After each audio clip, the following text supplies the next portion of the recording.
What have you done? Kerrigan, the die you cast. This is the last day. Your swarm darkens the sky of any planet.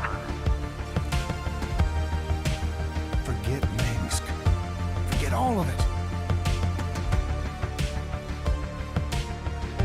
When we are done here, I will return to my people and accept their judgment. Command, we've found Kerrigan. She's holed up in a Zerg base. I made my peace long ago.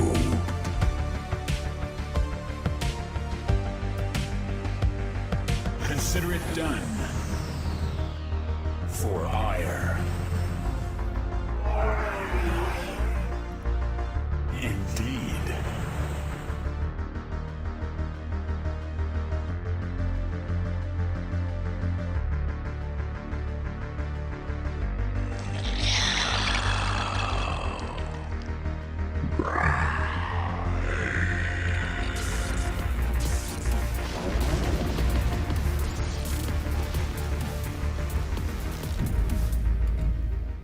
All right, we're live finally, guys. What is up? I'm having trouble hopping on to SC2. Let me make sure that that's good to go. It's kind of important to have SC2, right? For this thing tonight. We have a few changes to the lineup tonight, so let me show you guys the schedule. Oh, that's not the schedule. Here's the schedule. But there's going to be changes to the lineup tonight's schedule. So,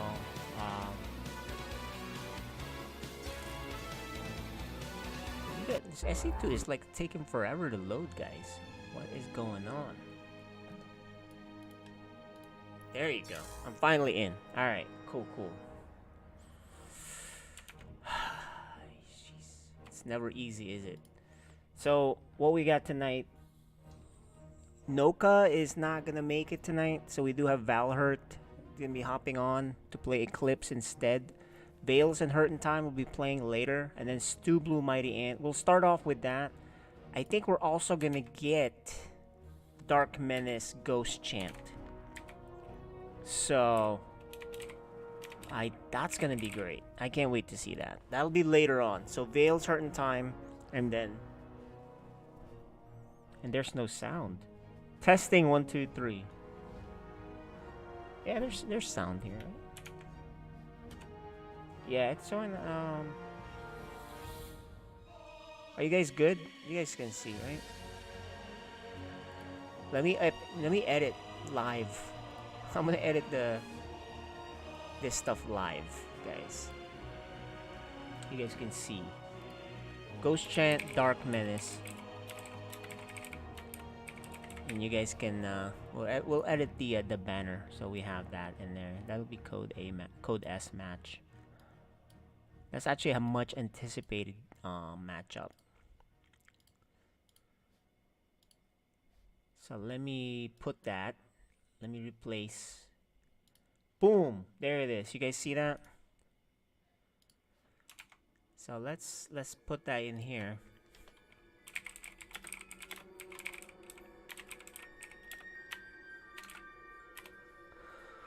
Okay. So Stu Blue is sick, supposedly. Stu Blue is sick and will be playing anyway still. So that's the good news. So we're waiting for that, and Mighty Ant's going to be playing him. You guys can see the schedule update right there. Why don't we let these guys have a few minutes? Like, I think he's still hopping on the computer, so... We really can't. Well, you know what? Let's talk to Mighty Ant. Let's bring him in here. Let's talk to Mighty Ant. Let's do that, because might as well see his thoughts on the game. Let's get this show started. Mighty Ant, how you doing? Hey, what's happening? So Mighty Ant's here with us. Sometimes he co-casts with us, right? I try to, but but man, my schedule's been so crazy. Yeah, at least tonight you can play. I can play, but I'm actually meeting up with my 84-year-old neighbor from like 5 years ago. Oh wow, Later. yeah, time's important there. Yeah, so yeah, Alright. so I told him I'd swing by. But anyway, yeah, no, looking Cool, forward to cool. playing tonight. All right, that sounds Obviously. good. All right, well, we just need your opponent, then we can get started. But what do you think about the matches, man? Look at what we got. I updated the schedule, by the way. Look at that. Yeah. Yeah. Oh, Ghost Champ Dark Menace. I'm looking forward to that. That's gonna be That's gonna be a a good banger. one. I know Stublu's improved, much improved, but he's sick, so who knows? You know, that's Yeah, my who knows? matchup. You two, the way you play, we don't know. You're unpredictable, right? And Well, Stu Blue, that's who knows? yeah. Well, when you don't practice, right, you just kind of have to throw some new wrenches in there, right? So, Yeah. yeah. So that's kind of what's happening. Just Yep. just So that's just your play match. for Who fun. knows? Plus, we don't know what race you're gonna play, so they can't prepare for you. Small advantage, but you know, is it really an advantage? So I think at it this is. level, I think it is. And then, what do you think about this other one, Vale's Hurting Time? so I know how Hurting Time plays. I haven't seen much of Vales though. I know he's good, right? Yeah. But I haven't seen many of his matches. But whenever you go against a mech player, you know, you just got to get on top of that. So we'll see, right? Yeah, Hurting Time's a mech player, but I don't know if he'll do that against Terran, will he? Do you think? I think he'll I go by love going against mech Terran. against Terran. Oh, do you? I think Yeah. so. Yeah. But you know, but I play more team games than anything. Yeah, I like so. it too. I like mech too, because I just don't really play Terran, so mech seems fun. Unless I'm Yeah. playing against it, then I hate it. This Valhurt Eclipse, what do you think about that? That's basically Vales and Hurtin' Time versus DLS Mizel and Stu Blue. I think the slight advantage goes to Valhurt, right? For that one. Yeah, but slight. you- You but think you- it's a but- slight advantage? Just slight? Yeah, but just like, because anything can happen with 2v2. We've seen that so many times. It's you know, Oh, that's true. you catch the wrong strategy. It's not as clear cut as like a 1v1 match, I think. Did you So- happen to watch the Psystorm 2v2 show match with our guys, the casters that we have, Steadfast, and When was that? How recent?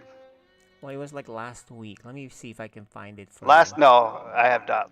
I have not watched that yet. Oh, you haven't but I seen will. that?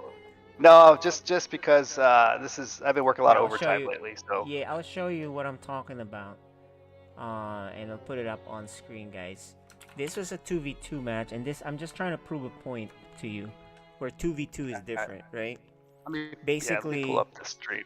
yeah, and so basically 2v2, just because two players are, you know, you think are better individually, that doesn't mean that they, you know, that they will win automatically, right? So here, you know, the matchup here is Dave Testa versus Esports Storyteller. That's team 1, and then team 2 is Steadfast and Uppertree. Steadfast and Uppertree are both grandmasters. Yeah. On the other side, Dave Testa and Bassett, or Esports Storyteller, he's grandmaster, but Dave Testa is like Diamond 2 or something. Diamond. Yeah, he's a diamond. And player, they yeah. won. They beat the two grandmasters. So that just tells you 2v2 is a different animal, like you said, right? I thought it was a mismatch. Yeah. When I saw it, I was like, what? Well, on paper it does, but that's my you know, point, right? That's my point. It's Yeah. In 2v2 is very different. Who can team up together better? And so that's why I guess you're right. Valhurt Eclipse, maybe it's not as clear cut that Valhurt will win. Yeah, and we saw that in this league as well earlier this year, right? Trying to think the matchup where we're like, I wasn't surprised that the underdog won, but the underdog won, right? I forget which. Yeah. That was like 3 or 4 weeks ago. Yeah. I have to look at the VODs again. Yeah. Did by the way, did Stu Blue already do his map picks? Let's go He did. see if We're he's set for that. already, because he's rebooting his computer. Let's go take a look Yeah, at he it should- now. It looks like you guys did do your map picks, so that's good. Stargazers, Data Sea, and Waterfall. Interesting. I don't know how you veto maps when you're playing random. Let's see. Maybe you know this time let's do something That different. one- You're gonna give us insider one- information. Why? That did one you looks do like a these good vetoes? Reaper map. That one looks like a good Cannon Rush map. And the Zerg is the Roach. I guess I can ask you, why did you veto Moondance? I don't like that pocket. Just too in all free? matchups. Yeah, I think you should work for me at least, right? Yeah, let's zoom in there and let's see. I feel like I get kind of Disadvantage? bottlenecked, right? Yeah. Yeah, I mean look, if you for look my at that playstyle, right? Moondance map. Look at that map. This is what he's talking about. You know, you get a free expansion in the back, so that you don't like that. I don't. No. I And like. plus, you gotta scout that because I've been hit with Protoss doing some crazy stuff in the back, right? Which I don't expect. I expect it now. All right, scout that now. yeah. But Because it's in the back. It's hard to get to. yeah, I'm building my bunker in the front or whatever if I'm Terran, and then I see Yeah. a bunch of zealots, charge Yeah. lots coming from behind or whatever, right? So I don't know. It's just Yeah. I haven't. Well, I was just curious, Yeah. man. I was just wondering. But you know what? Yeah. I think Stu Blue is ready. Let's bring him in here so we can chit chat with him. Oh, I don't see him on Discord yet, but he is on the video.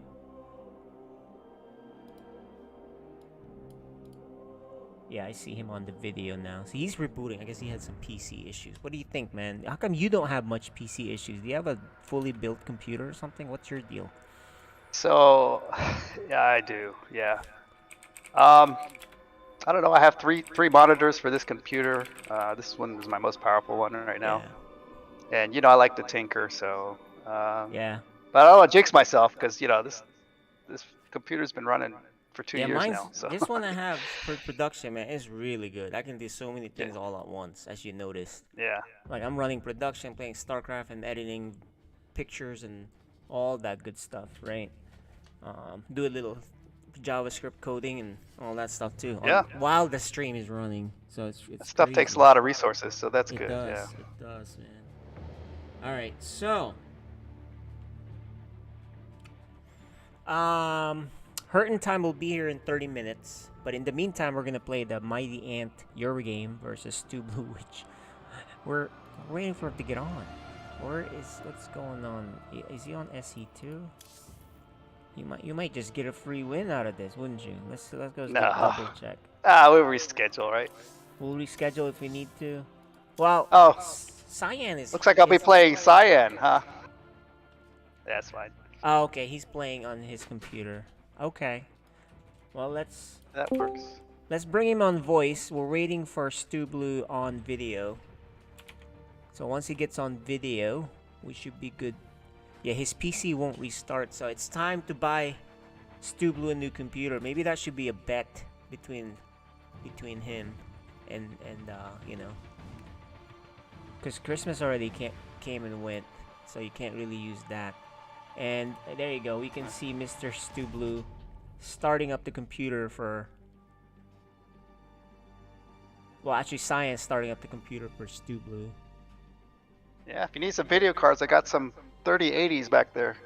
Really Sitting over here nice. somewhere. Why don't you sell that? There's They used to be super expensive. Yeah. I had plans for that, but you know the whole crypto thing kind of. Yeah, crypto Went south, right? Crypto went kaput. Yeah. I've lost quite a few there too. Luckily, it's not something that you know, super dependent on. It was Yeah, Anyway, you can no, see it's it like right a- there. Yeah, gamble Yeah. what you can lose, guys. That's the Yeah. trick. Risk capital, right? That's what it's called. Risk capital. Risk capital. Yeah. money that if it does something great, if it doesn't, you're still okay, right? I actually never heard of that. Risk capital. The keyboard. But you won't need it while you're doing one. There you go. I can hear him talking, but is he even on SE2 yet? Well, let me get the map started too while we're doing this. Stargazer's game 1. It looks like he'll be logging on to his account for now. Sign is on. Yeah, I mean, Sign's on. maybe he'll use his. He can log on and off. He can switch accounts because he probably has. You know, some hotkeys that he should use, right? So. But. Oh, that's true. Yeah. All right. Stu Blue, how you doing? Can you hear us? Yeah, I hear you.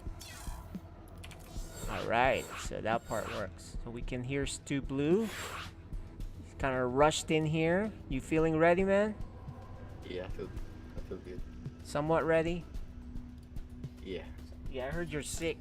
So last week you had a lobotomy. Yeah. This time you're sick. And you're getting everything. Well, good luck to you. Sisters have it too. Oh yeah? Alright, well. And then you guys have a trip, so hopefully you guys feel better. Alright, so it looks like you will be logging on now in SC2, I think. And then we can get this show started. I'm While on you do that. science account. Oh, you're gonna use You want to science. fix your hotkeys? You got yeah. Don't If you have got your hotkeys? hotkeys, you want to fix? You don't want to use science hotkeys because he doesn't have a hotkey for shield batteries. So just remember that. I get your clock. All right, we'll just try it. It's fine. We can see him on camera. It's the same. Alright. Oh, this is the wrong map. What the heck? Stargazer? This is the 4v4 Stargazer. So let's remove Yeah. Okay. You want me to switch him over, KJ? this. He should. That way he has the right name on it. So let me remake this map. This is the wrong map. Alright. It only takes a second to log in. Unless he has one of those like authenticator stuff that's a pain in the butt, right? I don't think so. Yeah.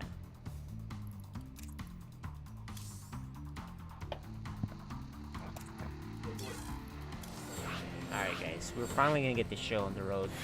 Did you shovel all that snow this morning, KJ? I didn't get. I only got like I'm just kidding. a very small amount. Did you? I was gonna say. I'm like, what? No, I looked out the window. I was like, "Whoa, it looked great," and then it just was a gone dressing. like an hour Yeah. later. Yeah, it was nothing. I was hoping for cancellation of school and stuff, right? Staying in type of thing. So Hmm. yeah, it wasn't much. Actually, you know what? This year, Virginia, we didn't really get much snow, did we? No, not yet, but I think we're You gonna know. get one or two. So yeah. at least. All right, let me load this up. And put on the SC2 hat, of course. I gotta show that. SC2 representing right before Stormgate shows up. All right, so he's hopping on now.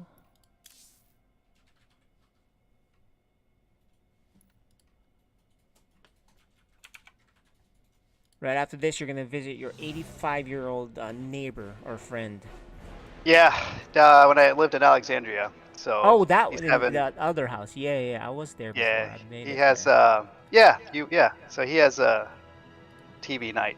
So me and a couple buddies head over there and What you do know. What do you guys watch? Is it The Last of Us? I like that show, but like The Old Man on Hulu. Have you seen that? Not yet. No, I don't. With I think it's Jeff Bridges. Oh my God, it's intense. Really? you should Is check it that out, crime, yeah. crime thing or what? It's like a spy kind of movie or I see. series. It's really All good. right. I think we're ready to go. You guys ready? If so, I'm ready. we'll talk to you guys right after the match. Good luck, All right. gentlemen. Yeah, good luck. Are you gonna go? All right, guys. It's all about them now. Stu Blue, Mighty Ant. Who knows who's gonna take this? One is sick. One does sick builds. Let's get the show started. And he's going random, by the way. Mighty Ant is random. Stu Blue is a Protoss, so he's usually that way. So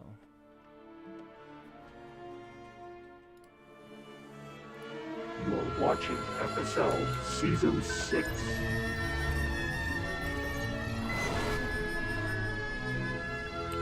okay, this random player just drew Terran, and he is. Oh no! Hold on. Game paused. There's a prod issue. Give me a second, guys. There's look like something went off here.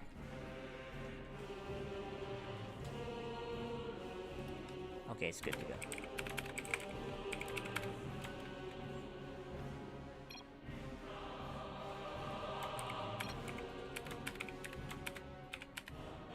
Game resumed. All right, let's try that again. This Terran player, he chose random. He drew Terran. He is. Mighty Amp. All right. And his opponent is a Protoss player. Stu Blue 88. Okay, guys. So Stu Blue, I thought he would wall properly because he did before when he played last, but this time he's back to his old non-walling self. He doesn't wall down here. But granted, you know, he happens to draw a Terran, so it doesn't matter as much. But if he had gotten against a Zerg, that's a danger, guys. So it's really weird how this Protoss has survived this long, not walling. Against Terran, against Zerg, right? I've seen him do that. Even against Protoss too, which, you know, Adepts get in there and you're like, you have no wall. The Adepts just kill your workers. But Stu Blue does hide the pylon right there, which Mighty Ant doesn't seem to be aware. I know he saw the pro. Okay, he is aware. He's like, okay, nice try. I was gonna say, he's a veteran, man. He knows about them tricks. He knows about these tricks. So he's gonna trap this probe. Gonna make him commit to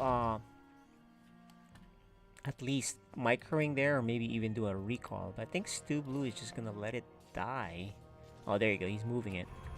Stu Blue, 2-gate opener. That's an aggressive opener, but in this map, Mighty Ant can see it, and he can expand safely in the back. But actually, he's gonna expand up front. Okay. The Reaper will finally kill off this probe. The Mighty Ant can go back mining. I think. Yeah, he's gonna go back mining. And now the Reaper needs to see it's a 2-gate open. Actually, it's a 3-gate 2-gate Twilight. That is really aggressive. That could be Blink, that could be Charge. He has a command center that's naked right now. So I think as Terran, what you want to do here is you gotta get a bunker up right away. You can get a tank or something in case his Blink stalkers. Mighty Ant still has not seen. There is an expansion which is late.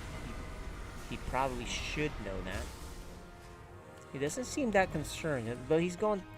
Okay, he's going 3 Raxes after the second building of a factory.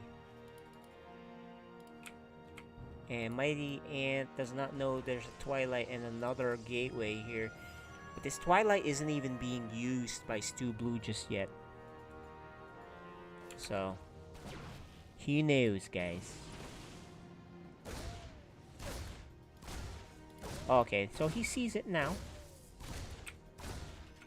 But there's no reason. He knows there's no research. Oh, he loses the Reaper. There's no research on Twilight, so in your mind, does that mean he's rushing to Dark Templar? Because you don't get a Twilight if you're not researching it. But this is just an oversight for Stu Blue. He got the Twilight, but he's really not doing anything about it with it. Mighty Ant also has an oversight. He's not so concerned at all. No bunker here. Because another Protoss with a rush tap here right now and you're just dead. I mean, look how much production Stu Blue has, right? So, there's the bunker. It's late, but it's on time because Stu Blue is late. So when you're both late, it's on time. There's the tank. The Marine just walks by the probe. And the probe will be eliminated. What did he see? He only saw a bunker and a tank shot. He doesn't know about these buildings. That's a lot of Marines. I love that Stu Blue though is getting lots of gateways and he's getting charged, which is good against Bio until Bio gets too big. Love the shield battery, guys. Stu Blue has learned. In fact, he's getting 2 of them and making sure he has a backup pylon. That's a smart kid right there. Evolution, guys. The better version of Cyan, maybe? I mean, this kid just started playing SC2, guys. Probably a year. Maybe less. We'll have to ask Cyan. If you were on the chat, Cyan, tell us how long has he really been playing? I know he played in one of the Sysum Cups made many years ago, but I don't think he was really playing. Still no starport for Mighty Ant here. He has a lot of gas.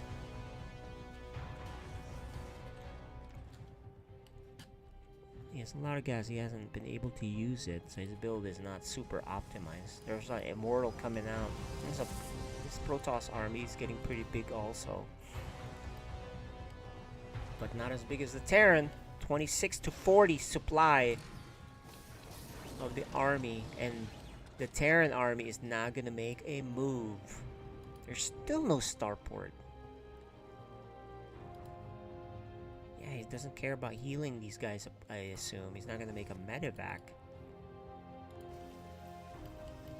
And he's spending his money decently. So, well, here it is. Can he bust through this? This is a good scout by Stu Blue, seeing the army come in here, and a nice scan here by Mighty Ant. He only has 1 tank though, but is that enough? He has an Immortal here, Stu Blue, and he can run back into safety his shield batteries. Yeah, it's good movement here. Gets instantly healed up, and just like that, you know, the power of Mighty Ant's army is gone, guys. He has no healing, he has no tank. Curiously though, there's no Blink Stalkers here. You know, he got charged, but he doesn't make. He would have wrecked this by now if he had charged. Yeah, Stu Blue needs splash damage, but he's still making this. Luckily, these guys are not doing things where you would expect them to be doing, right? The Bio without healing, and Protoss making Stalkers when he has charge, and a little bit backwards there. But is he getting? No, he didn't even get research Blink still, so he has all these Stalkers. But there you go, he added quite a few Zealots now, so that's the good news.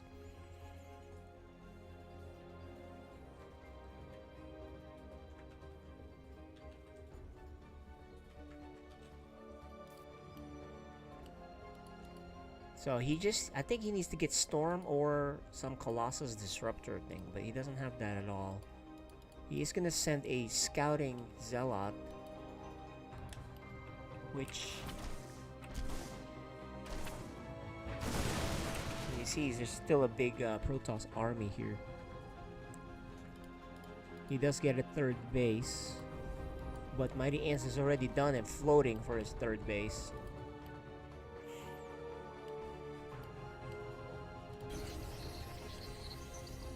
Okay, Templar Archives for Storm. So there you go. He's gonna need that. Because once Bio gets going, guys, if you don't have splash damage, you're in big trouble. How are the upgrades for this? Storm is being researched now. There's no upgrades for either right now. There's an eBay. Okay, this eBay is finishing up +1, while Stu Blue does not have. Oh, but he made an Archon right now. Okay, so he has 3 Archons, two Templars for Storm, so that's not bad. Mighty Ant has a great worker lead, 69 to 52. That's almost enough to stay there and just make units the whole way, right? Just keep fighting. Also, Mighty Ant cleared out the back base. So he can get another base, a safer fourth base, if he wants. He has the money, but he is spending it pretty decently. Stu Blue's research for Storm is done, pretty much. There it is, Psionic Storm, 2 seconds. Finished.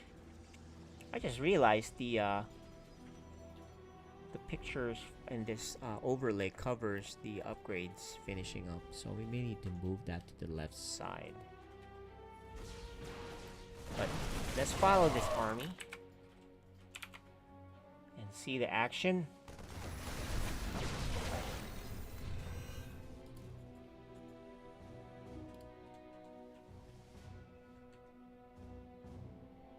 What's happening, guys?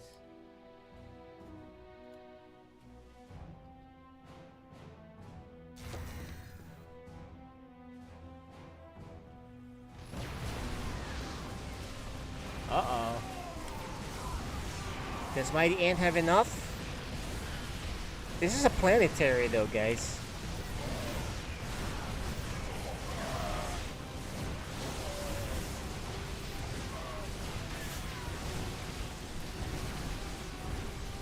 What do you guys think? It's a planetary.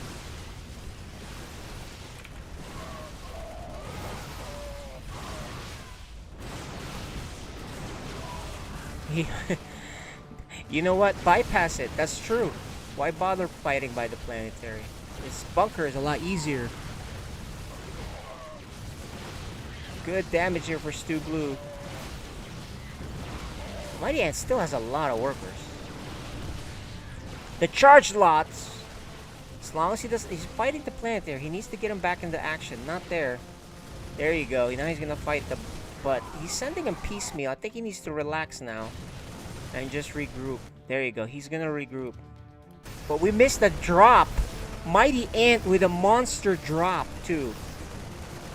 Which I was fixing the overlay and I missed the drop, but I suppose Stu Blue completely missed it as well. And oh no, this pylon means no more production. Yeah, no more production. He needs to power that up ASAP.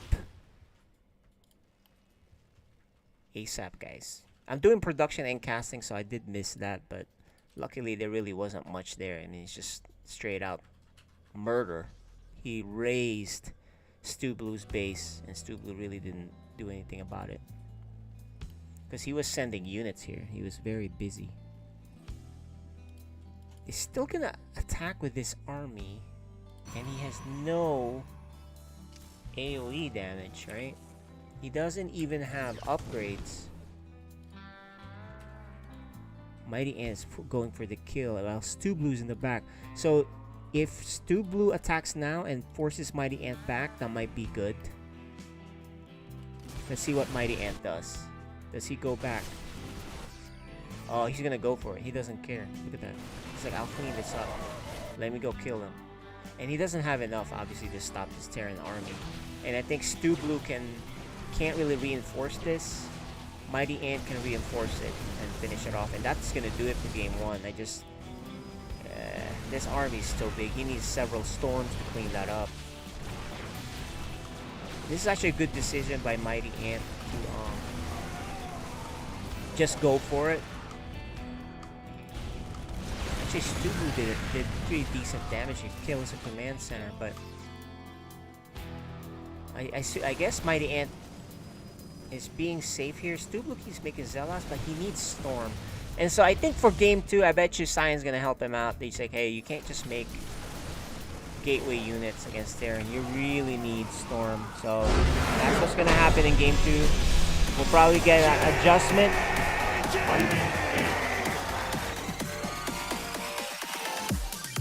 Yeah, we'll get a game adjustment there. I'm sure Cyan's gonna give him some tips on that, because you definitely do not want to fight Terran with no Storm, no Colossus, no Disruptor. You're gonna need to do that. He had no upgrades as well, so he had a decent start, to be honest, but the drop really is the problem. Fighting in the planetary, you know, he took too long fighting in the planetary. That was an issue. So he's getting coaching now, I'm sure. Game 2 will be on Data C. That's the map that was chosen by Mighty Ant, so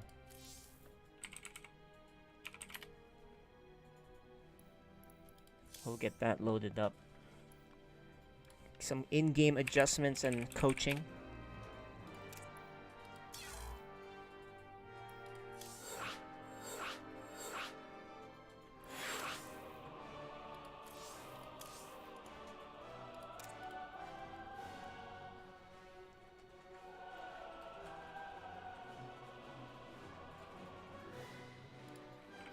All right, game 2 coming right up, guys.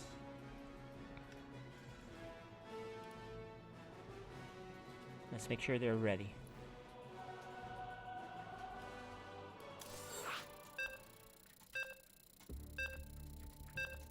We're loading into map number 2, Data C. A little bit of a bigger map. You're watching FSL Season 6.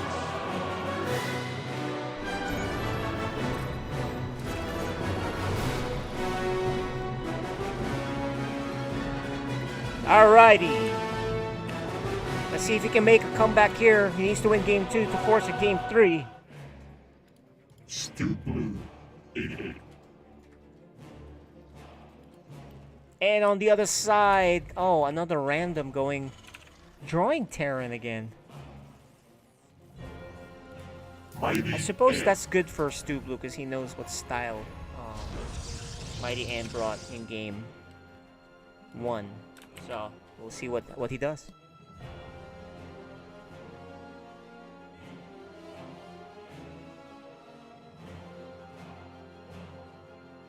So yeah, the Stu Blue needs to make sure that he has AoE, area of effect damage, in the form of disruptors, Colossus, or Storm. He can't just stay on gate units too much, right? Especially against bio like this. If you're gonna do that, he needs to have massive upgrades with charge lots, and he didn't have that either. I mean, it's possible you can do just gateways, but you'd have to be pretty good at controlling, and your macro has to be on point. You know, not missing war pins and all that. So, Mighty Ant doesn't want to deal with this harassing probe. Stu Blue's harassing, and now gonna go home. Make sure he's macroing properly. He did get a fast second gateway and a cyber, but there's no reason not to get a Nexus, Stu Blue. You saw. Even if Mighty Ant's cheesing you, you have to get a Nexus. Like, I guess the only reason you don't make a Nexus is you see, like, 4 gateways here, or 4 barracks proxied here right away, right?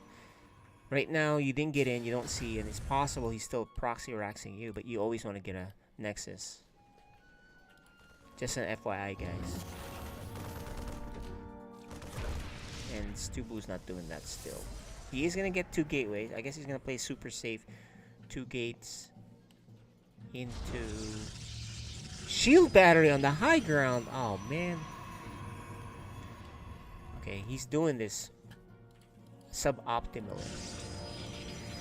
This would be good if he knows that there's like Raxus here or something, but there's not, right?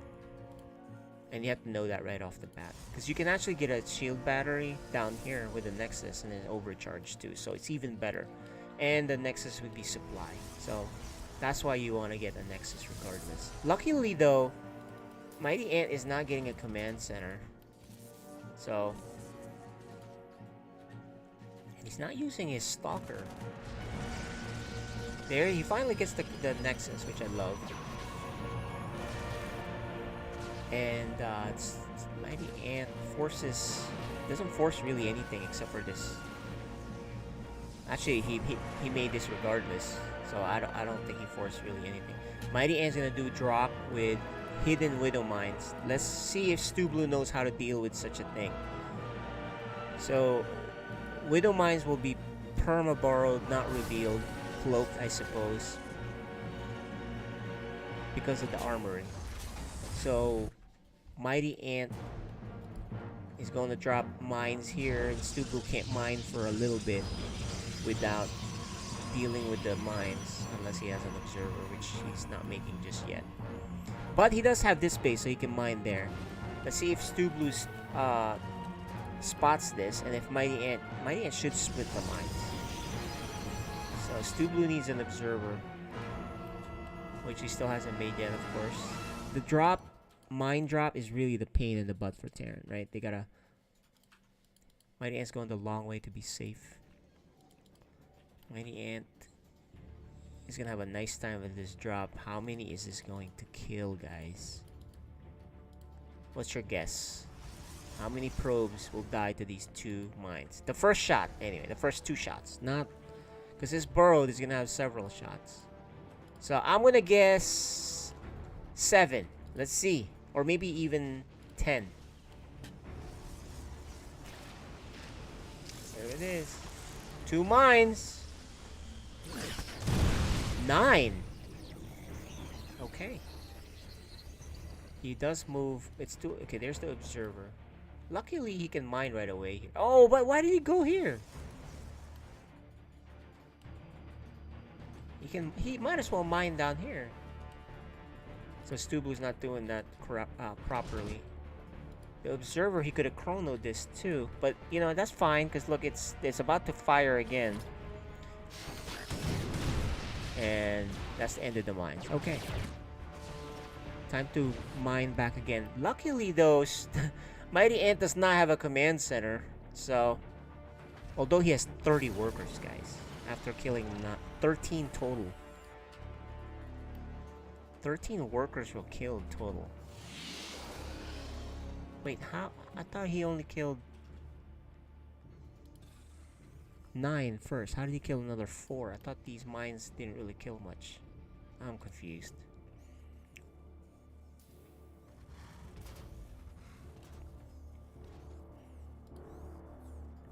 Economy for Terran is humming along now. Colossus with range. And he even has one immortal. He's rebuilding his economy, which is good. The mine part of the game is done. So Mighty Ant did all that to get a lead. So he has the lead worker-wise. But he's fallen behind in the army. Which... Is that true? Is that a true statement? Is he supposed to be ahead? The thing here, though, is the Colossus. That's the scary part. So Mighty Ant, dealing with that much Colossus, you probably want a lot of Marauders, but his infrastructure, he only has 2 barracks, so Stu Blue is catching up. In fact, he's caught up in workers, although it doesn't count as much because Terran has mules too, so he's still ahead, right? Okay, more gateways for Stu Blue. He doesn't have a Twilight, so these Stalkers don't have any blink. Well, the last game he had Twilight, he didn't get blink either, but he has no option to do that just yet. So he stopped making Colossus. There it is. Okay, he made another one. Alright. Liberators can be the next level of pain in the butt. And Stu Blue sees everything here. Beautiful placement of this Observer, which is now bigger. This is now bigger in this patch, guys. You can see, at least you can see it better. So when you, basically what happens is, you know, you see it better. So if you're Terran, you know, you can kind of go up and down to do that thing. Well, I can't do it right now for some reason. You know, when you do this, it flickers better for you. 2 Colossus getting ready to make a move. Killed a couple of workers there. I think it was a bunch of Marines. Let's just see what happened in the last fight. Oh, it's a Liberator. The Liberator only killed 2 workers. Nice job, Stu Blue. We're looking at the Observer. And this is a pretty big committed drop. 3 dropships? As long as Stu Blue's close by, he should wreck this dropship. He has 2 Colossi. He needs to keep making Colossus. Although Mighty Ant is waiting. And a third base here for Stu Blue, which he uses his huge army to kill this one Marine. Mighty Ant is not going to take that opportunity to do something. If he had been closer and then the Marine, he sees the big army go down, he can do a lot more damage. But Stu Blue didn't move, so it's the same thing, I suppose. Oh, and these two upgrades, man. Is he going to stop these two upgrades? He's shooting on the first one now. He's going to stop that one. Denied. Ground level 1. He gets out. Or is he? Oh, he's going deeper. What? Surprised he went deeper here. You're going to lose this one. He's not going to get much done there. He did kill 11 workers, which is huge. Stu Blue down to 29. So he's way behind now. Mighty Ant does have a third finishing up. But he did deny an upgrade. And Terran is getting their own +1. I think Stu Blue is not going to see if he can do damage. Which this army is not that big. Stu Blue's army is pretty decent. These medevacs, the medevacs are still close by. But Stu Blue's going to force a liftoff of this command center and probably kill it if he's fast enough. He has a lot of stalkers here. If he goes right now. Oh, he is going. He's focusing, but then he sees the army, so of course they need to shoot the army instead. Those tanks are powerful, and the stalkers are kind of back there. And with this, Mighty Ant is going to drop. So Stu Blue needs to recall. He needs to pay attention that he's getting dropped. I don't think he's looking. Guys, he's tunnel vision. He's not looking at all. He's looking here. And he's not paying attention that he is losing. Okay, there you go. He finally figures it out. But these stalkers are warped in here for easy killings. A good recall here because Stu Blue did force a lift. I thought he killed that base. He didn't. Oh, if he can save this base. He saves it. Mighty Ant. Mighty Ant could have killed it. He was so close. Stu Blue, down to 20 workers. He does have a lot of money. Yeah, you cannot leave this base naked. Okay, the medevac there is going to drop. This one's still here. He's just attacking him everywhere. And Stu Blue's an aggressive guy. He's going to attack too. And there you go. These stalkers will go here. And let's see if Mighty Ant will attack the near-dead Nexus. The Colossus do go back. So yeah, this forces him back. And he gets out. This... Okay, Mighty Ant now is going to go for this. But the stalkers just happen to be coming down here. And there you go. Stu Blue is sending units out. He does do a warp in. Can he kill this base? I don't think so. He's going to get out. He's going to lose his... Oh, he loses it! And now... Oh, but this is a big Terran army. I wouldn't go here, Stu Blue. These Colossi are way too expensive. Be careful. I don't think he has enough here, especially with the bunker. And he's taking fire. Oh, luckily for him, he did not lose the Colossi. That Colossi is 13 health, guys. It's almost dead. But this is a planetary. You gotta be careful. Okay, he backs off. Stu Blue trying to rebuild his economy. Mighty Ant on the verge of... If he holds this next attack, I think he has this game. That tank has no chance. The bio has no chance there. This Colossus has built up enough shields. You get some reinforcements, but they're gonna go run right into the oh, he's not together with his army. He's gonna lose these important... I think he's overextending here. He cannot lose these important Colossi. Yeah, this is an overextension. And then there's a drop here by Stu Blue. Which, you know, this drop actually killed a lot of workers. This is good multitasking here for Mighty Ant. You know, he never actually backs off while dealing with the pressure, and he's gonna take it. Impressive showing for... Very impressive game for him there. Good adjustment for... But let's talk to them. Like, good adjustment there, Stu Blue in game 2. However, the drops are just a pain in the butt. What do you think? Well, he destroyed my upgrades. I'm pretty sure he destroyed my Twilight Council. Oh yeah, he stopped that one upgrade from finishing up. That's true. But you looked a lot better in game 2. It's just these drops were a pain. Every time you left, he just dropped. I haven't seen Mighty Ant multitask that much in a while. Mighty Ant, man, did you feel like Beyond? What's going on with you? Nah, you know I like playing Terran, but no, just you know, figured he's gonna make a bunch of army that's gonna just crush me if I don't like kind of harass him a little bit from you know different vantage points, and that was my strategy because I knew if I tried to go head onto that army that there was no way that I could do anything, so I just had to sneak in some attacks, and then that was the whole strategy for that. Got it. Well, listen, Stu Blue, you're not feeling well. Thanks for playing. It was a decent showing. What are your thoughts on Mighty Ant here, going random and becoming Terran twice? I suck at doing scouting on random because I just had a habit where I build a gas thing and then I get my gateway out really late because I've no.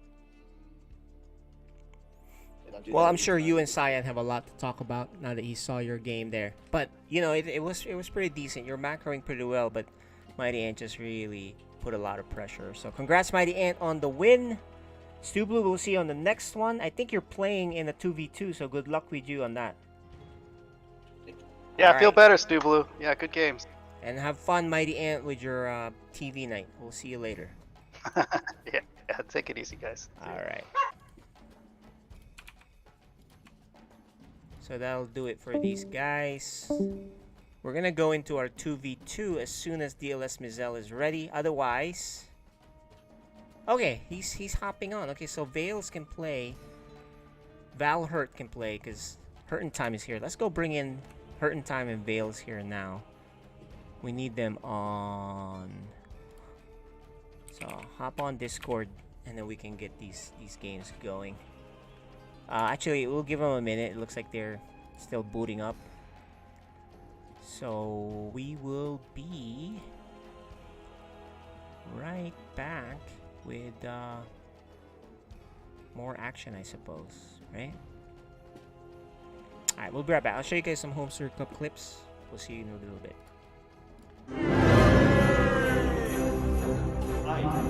Get up!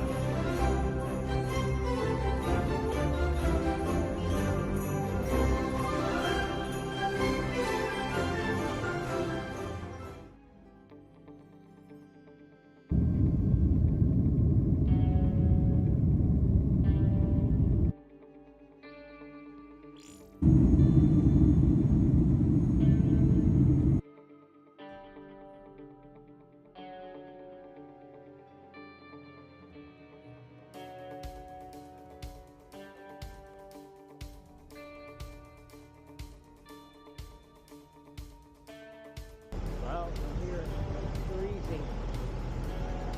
Freezing early, guys. Well, guys, I'm at Dusseldorf, and it's freezing out here. It's 20-something degrees. I got Ali here helping pick me up. So we're going to the Airbnb.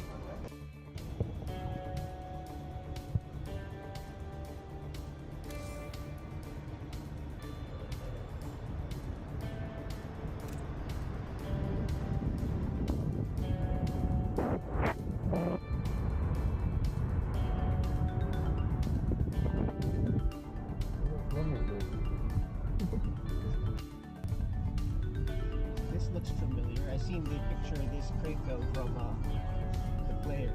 This alright.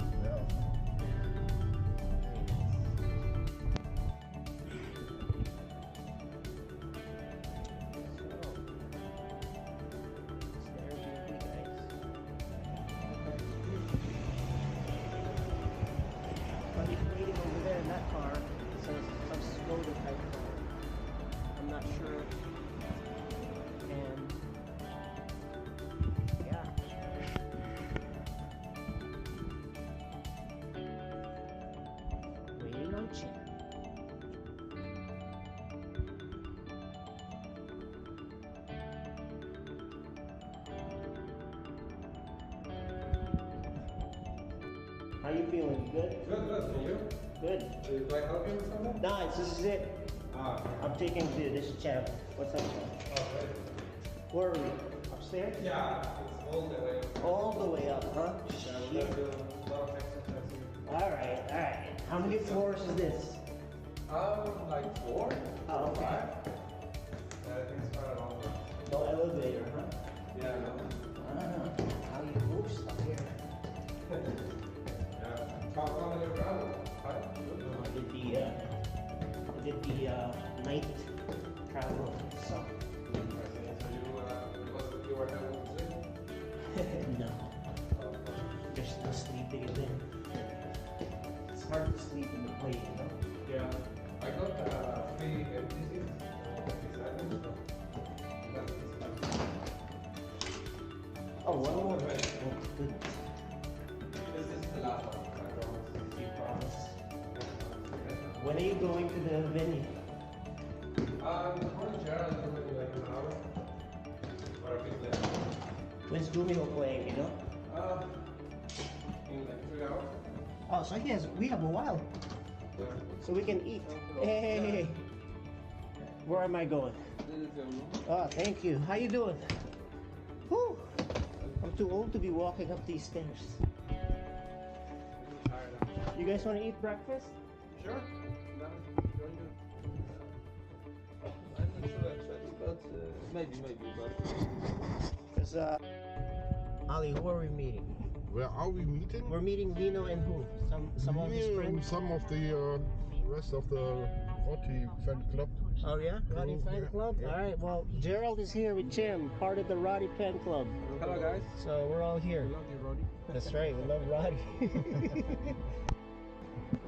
So this is what it's like when there's a Mexican and American meeting a German in his own city. Yeah, he didn't remember what. Yeah, so we're trying to figure out where we are. Right? So Yeah, yeah. there you go. Leave it up to us. What's up, guys? I'm here with the Roddy Army. It's running, so. I pretend I understand. Hey, this is Lilo. Hello, guys. Hey. What's up, guys? Roddy's Army. Everyone up. Oh, by the way, we have another handover. Oh, so your personal driver also still needed his shirt. So we are ready to go. Vielen Dank. Oh, very nice. See you. Champ. You finally made it, huh? Yeah. Oh my gosh, what an adventure. This is it, guys. Infamous. Yeah, after like 20 Fake hours. TV. Yeah, exactly. You finally made it here. See your players. Finally get to see them. Just in time before they break, too. Yeah.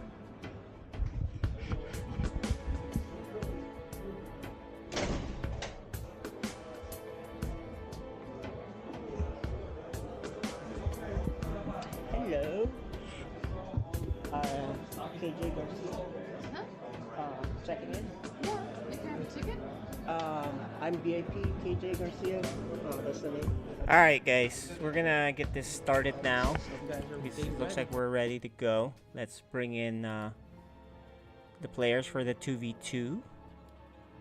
We're bringing in Stu Blue, DLS Mizell is here, Hurtin Time's here, and Vales is now here. Welcome guys, how you feeling? Hello. Good. Ready. You ready to Ready go? to go. Yep. Alright. All warmed up. All warmed up. So, let's get this going for Vale's sake. And then after that, we got a special treat. It's Vales versus his teammate Hurtin Time. Yeah. Now, that'll be fun. And the other thing that we're doing tonight, too, is the other Code S match. It's actually going to be Ghost Chant Neutrophil. So that'll be fun to watch. Alright, guys. Any words before we get going? Mizell, what do you think? I think my partner is pumped up, so we'll get Vales and Hurtin Time this time. All right. Good luck, have fun. Stu Blue, you feeling good then? You're pumped up? All right. Hurtin Time, you just got home. You're not pumped up. You're decompressing. Yeah. Well, I joined a quick unranked match, and then it was about 8 or 9 minutes in when we were ready. So, but that was enough to at least start clicking and clacking on the keyboard. And we know Vales has been itching to go. So death. Good luck, gentlemen. We'll see you guys on the other side. Get on your own Alright. Discords. Good luck. Have fun. Alright, guys. So let's see what that looks like for the map picks here. Eclipse versus Valhurt. We're gonna start off in Fields of Death. 2v2, fun. Let's go.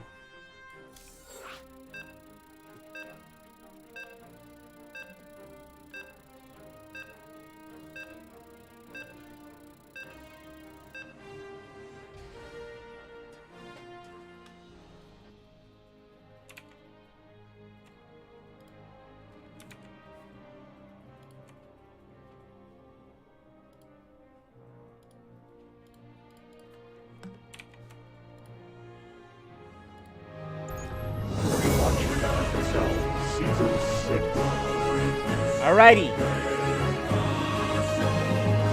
Looks like the overlay is blocking on the team game, so we'll have to move that again. But anyway, bottom left here, the Terran player.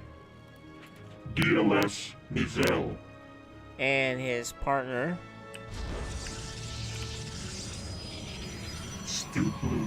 This is Team Eclipse. And top left, this is the double Terran team, consisting of Veils. And he just got home, but he had one quick custom. Alright, yes, this is Team Valhurt, very original. They're gonna close their ramp, no scouting for you. Not that these guys are scouting early. They're scouting pretty late, right? At least to me, I think you should scout Pylon Scout in 2v2 games. Right? Yeah, it looks like we're gonna have to adjust the overlay too, because it looks like, you know, in team games it blocks what they're building. So, yet again, another adjustment, guys. We may have to move this again later. So forgive me.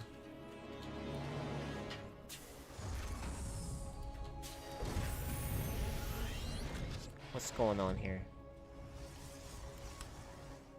Reaper standard stuff?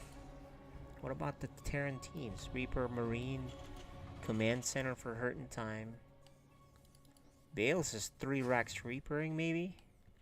Just 1 Reaper for now. Stu Blue trying to see what's going on. Only sees a Marine here. And he's forced out. Hurt in Time's having none of it. And Vales will finish off the job. There you go. Stu Blue loses a probe and expands. But he does not make an army unit. He's gonna rely on Mizel's Reaper to deal with 1 Reaper, so I suppose that's okay. I'm surprised Stu Blue is just now making a Stalker though. But Mizel takes the bad fight here. He loses his Reaper if he doesn't protect it with the SCVs. And he does. Stu Blue's gonna try to help a little bit too. The Reaper is good enough to fight. Mizel's Reaper, that thing killed 3 things, man. An SCV and probably a and an SCV and 2 probes, and it finally pays for. There's 2 more Reapers here. Bales has a 3rd right up front. But, you know, it's hard to Reaper cheese 2v2 because the other team will have units too, right? Not unless he goes down by himself! Oh. Okay. Alright, well guys.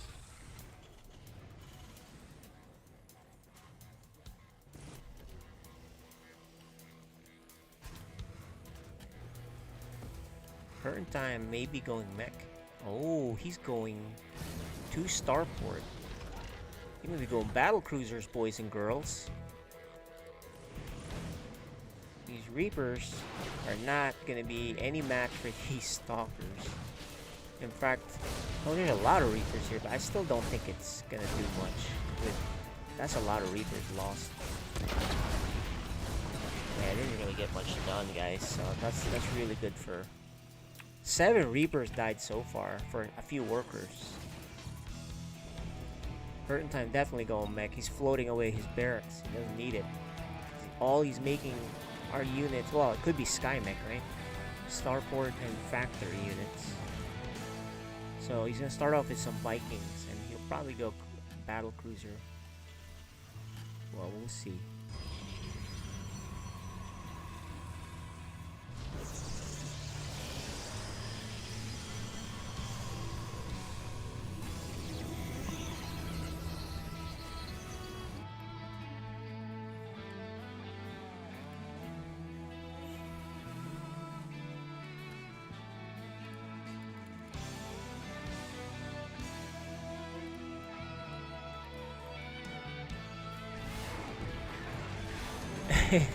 Mizel is liberating an area with nothing. Liberating nothing. Doesn't even get 1 kill. That's when, you know, the queuing up kills you, because you're like, what? You didn't even bother getting an expansion there? No! Veil's expanded down here, bro! That's what happens when you queue something up without looking. You just assumed.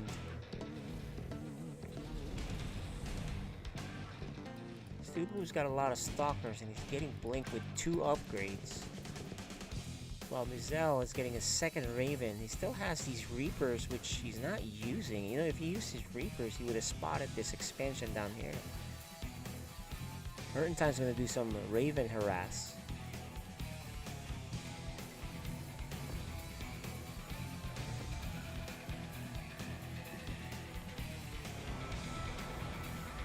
Hurting Time making, yeah, just Vikings for now.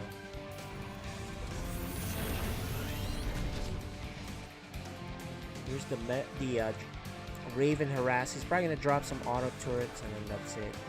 Very somewhat passive game now. Here it is. No shield batter here, but Stu Blue is on the ball, and he's gonna kill this. Oh, free kill. Hurting Time just kind of forgot about it.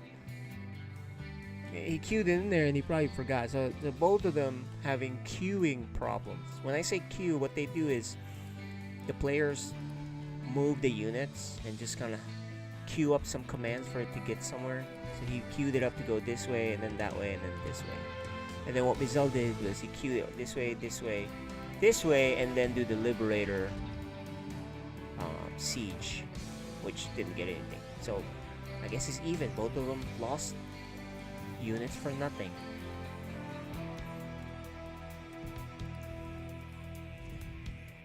I'm waiting for the star, you know, the battle cruiser. What is that? The fusion core, which I still haven't seen him do yet. He does have some really early. You know, for the double starport, I'm really surprised he only has 5 Vikings for this long. So I don't think his build is that optimized here yet. But anyway, expansions for Stu Blue, Mizel, including the ones in the back. Mizel, Stu Blue looking decent.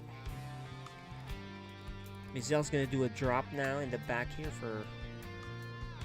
And what's Stu Blue gonna do? He's just still chilling at home. Still doing upgrades. He needs to get up past not just Stalkers, he needs to get Colossus and Storm or something, because he's not really active with these. And Mizel's going by himself. Luckily Veils is out of position.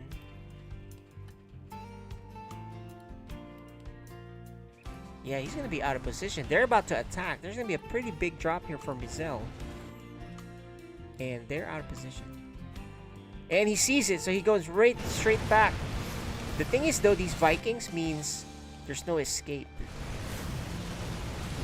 And he loses the medevac, which is no micro here. That's a kill. kill anything? What?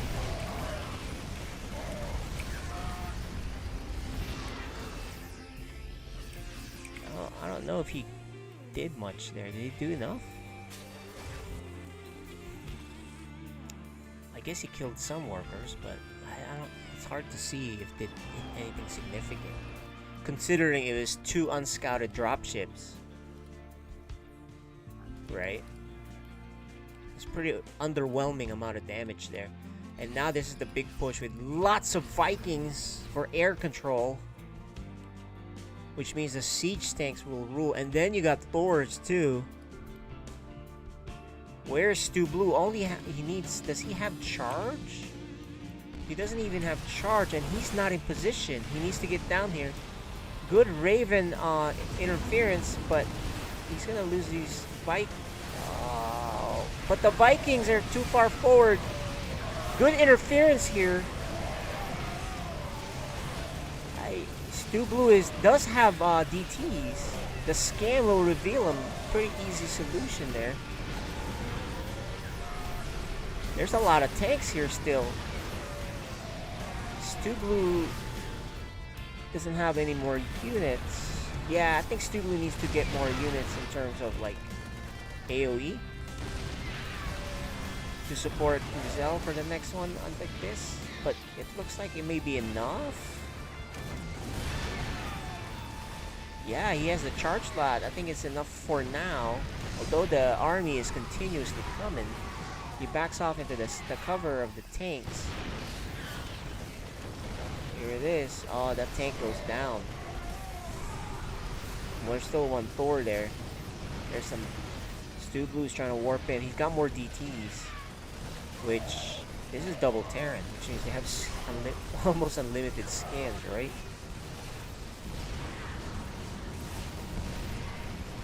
Yeah, DT is not gonna cut it. You're gonna need disruptors.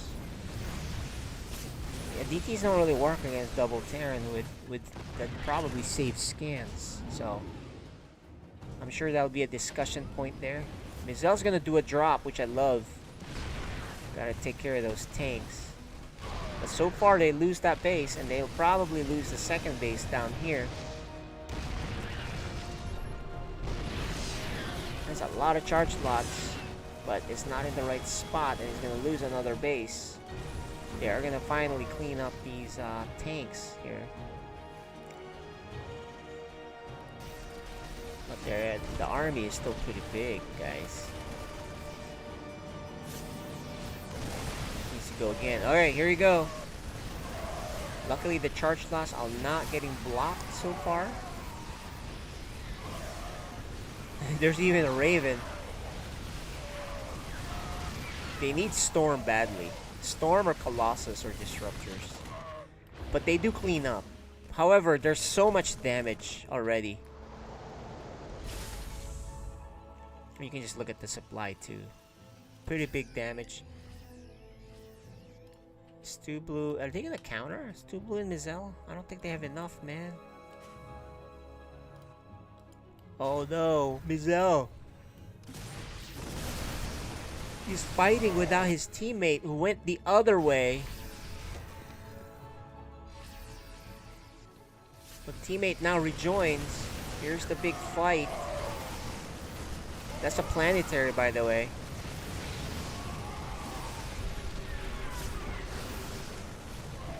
It's just. Oh, and they leave the tank unprotected. They have to fight all of this plus the planetary, and this is a tall order. I would back off here. They're not backing off. Yeah, it's just a bad fight when you're fighting against a planetary, unless you're 100% sure you're gonna kill the planetary, right? If you're not 100% sure, back off. It's just a bad trade. So they do back off here, but now a counter push by Vales, who doesn't really have enough yet, especially by himself.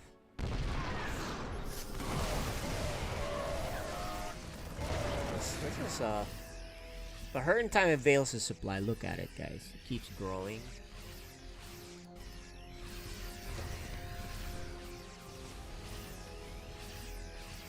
Hurting time is so much money. You can probably share some of that wealth. Mizel does sneak out a base here.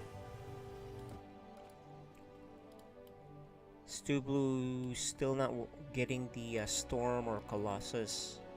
He does have the Colossus tech, but he's stuck on basic DT units and charge slots. But you know, DTs are, they don't have blink, so it's not there. They do see the base. They on the scan, he sees the SCVs go up here. So Vales knows that there's a base here, and he's gonna wipe it out. And that base is gone, as well as these SCVs. Maybe a few will escape to tell the tale.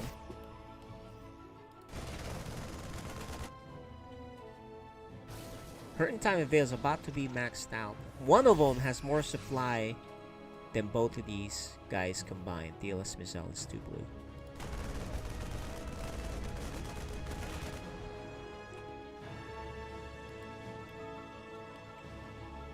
So yeah, I think for game 2, Stu Blue has to make AoE to support the bio of Mizel. I mean, I like the charge slots, but you might as well make some Archons. And you're about to get trapped here behind. Look at that. There's a lot of Liberators here. The Stu Blue's not fighting with this teammate, and Mizel gets wiped out. And that's about it. Game 1 is gonna go to Team Valhurt. I'm sure they'll get some, maybe Cyan will give some advice there. For some AoE, but definitely they need AoE, right? Either Mizel goes lots of tanks, or Stu Blue goes Storm Colossus. That's what you gotta do there. So they have game 2 to sort it out, guys. Mizel should be telling him that, though, I'm sure. I'm sure he's telling him that. He knows enough on that, so.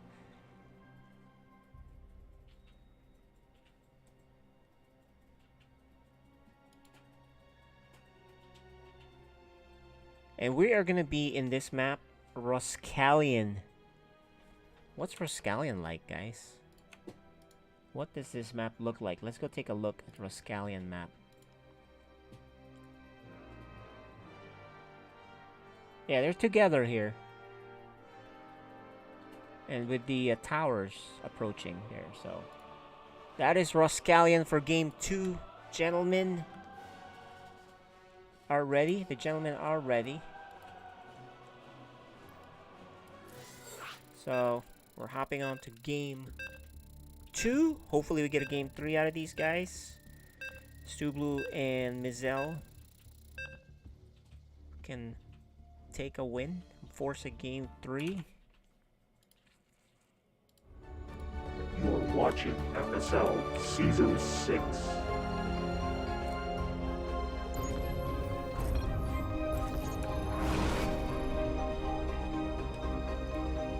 Alright, they're starting in the bottom right for Team Eclipse. DLS Mizel. And his teammate Stu Blue 88. and their opponents for Team Valhurt. His first Terran. Vales. And his other Terran teammate. Hurting Time. Okay, Valhurt up 1-0. 1-0.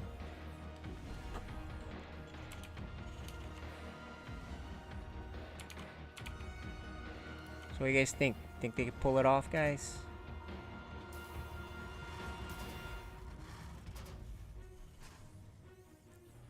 Can we do this?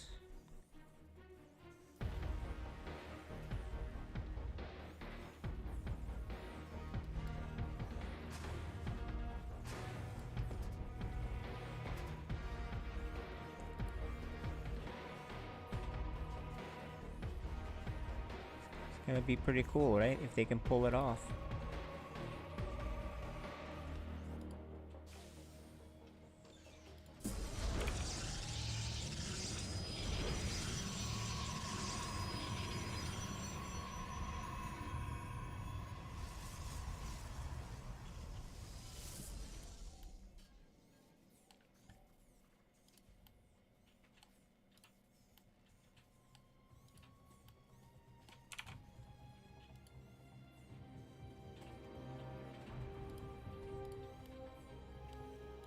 So Vale's, yeah, getting a hard time getting a CC pretty fast with double gas. But I think you can only do that, you know, in team games, because you do that double gas just and a command center. It's just too odd of a build, right? 2v2 builds are, you know, very different from one-on-one builds. There's things you can get away with. Let's go follow these Reapers. They look like they want some fun here. This is the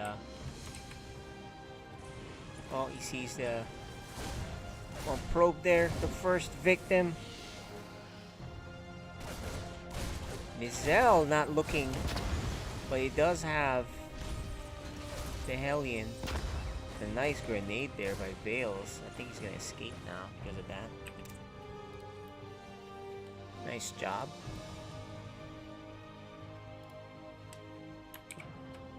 So yeah, one SCV, one probe for one Reaper.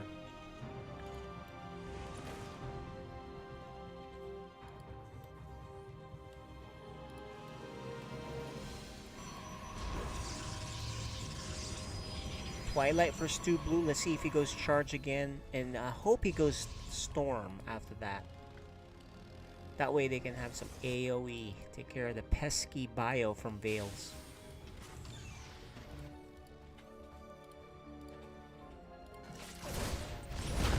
They spot the 3 Reaper, 2 Hellion army. But there's plenty here for both teams. I mean for, sorry, for Stu Blue's team. These are pretty fragile units, Hellions and Reapers. The Stalker would just take care of it. It's all relative, right? The Stalkers are fragile against certain things, but better against those 2 things. Stu Blue double upgrades once again. He does have the Twilight, but no Templar Archives just yet. Not even an upgrade from the Twilight. Okay, there it is. Blink. Vales is gonna harass the mineral line, which Stu Blue is close enough to do something about. But he's gonna lose a few probes again. Is Vales gonna... He lost all his work. Is it all of it? No, he lost all his Reapers, but he does kill 5 more workers. So pretty much similar to last game. Hurt in time, getting fast Vikings. But this time Hurt in Time is actually doing 2 factories. Stu Blue and Mizel want to do something though. They're coming up there. There's 2 tanks and a Raven. I don't think this army is big enough just yet. And another tank coming up. There's no prism here to reinforce fast enough either. And there's the big fight. He's gonna kill 1 tank, but there's an auto turret, and that'll wipe out most of the army. Stu Blue needs to get out of here, and he does. Not a good fight for them.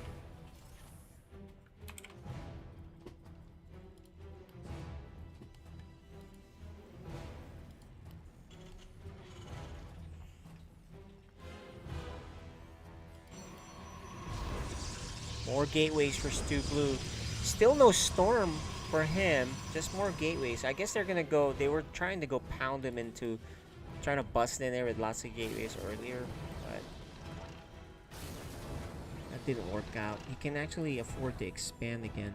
He does have the money. But no, he's gonna add... Okay, he's gonna get Robo. So maybe he's gonna go Colossi with Blink here. More Ravens here for Mizel.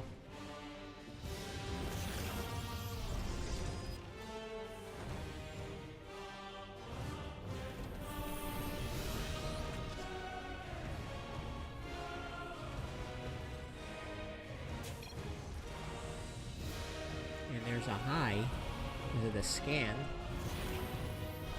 You know what I think? I think I should adjust this, the cameras to be all across, rather than 4 of them like that. But you know, we'll see. We'll have to play around with this video software that I'm using for the observer cameras.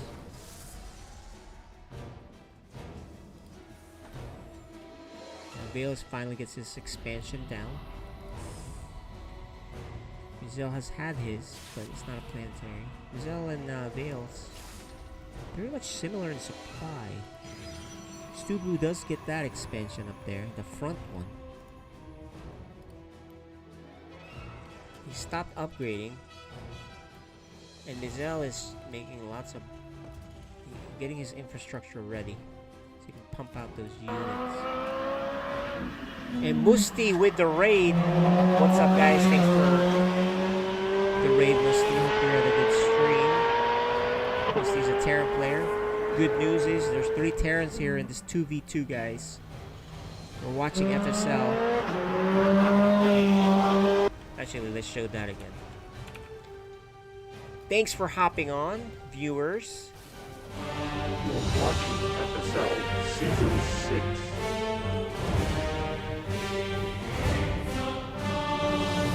In fact, we got someone from the UK playing. And this is that guy. Heck, I think that deserves a re-intro. This guy is from the UK. You guys might know him as the Platinum Heroes organizer, I think. I think he's the organizer. Or maybe even the founder.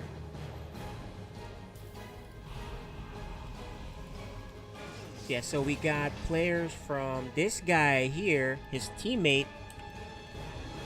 He is in California. Hurting time. So yeah, their team Valhurt. Pretty good army here. They're facing off against a Protoss from Virginia. Stu Blue 88. And his partner is from the Philippines. So we're all over the place, guys. DLS Mizel. And you have to finish Mandalorian. Nice. Oh! Big push by Vales, Valhurt and them. Are there enough tanks here? That's a lot of tanks for hurting time. But they need to get up there. They're kind of clogged in there. I would blink up in there. There's a nuke! Oh! Is this nuke gonna land? No, he killed it. He killed the ghost. They crushed this! Hurting time and Vale's army got crushed. He had a lot of tanks, but they absolutely got destroyed. What? I'm gonna have to watch that eventually. The replay there. And now the counter push. Stu Blue has blink, but he's not really using it.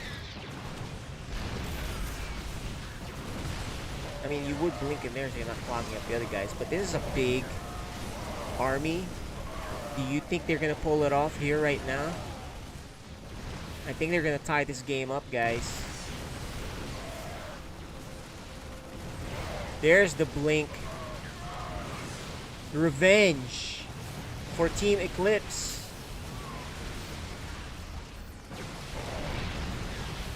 Yeah, I think they're gonna pull it off.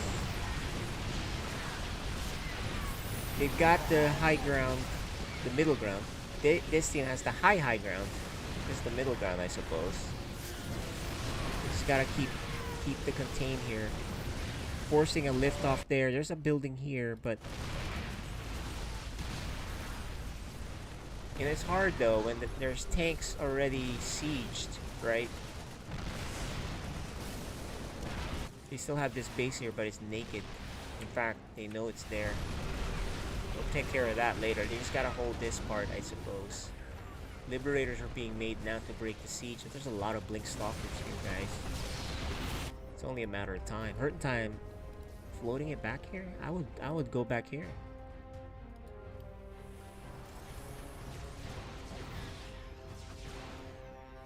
Yeah, and now they're gonna finish off this base. But they need to protect these tanks, though. Are they backing off? Back off, bro. Because you're not, you know, you... Oh, man. Do they know about this base? They don't know about that base. Okay, they give back the high ground. They're gonna kill all these depots. That's good. So this really hurts for Hurting Time and Vales. Watch out! There's liberators there. Ah, are they gonna throw this? There's liberators here. The tanks aren't joining the fight. Oh man. Oh, are they throwing it? That was a little too premature. What?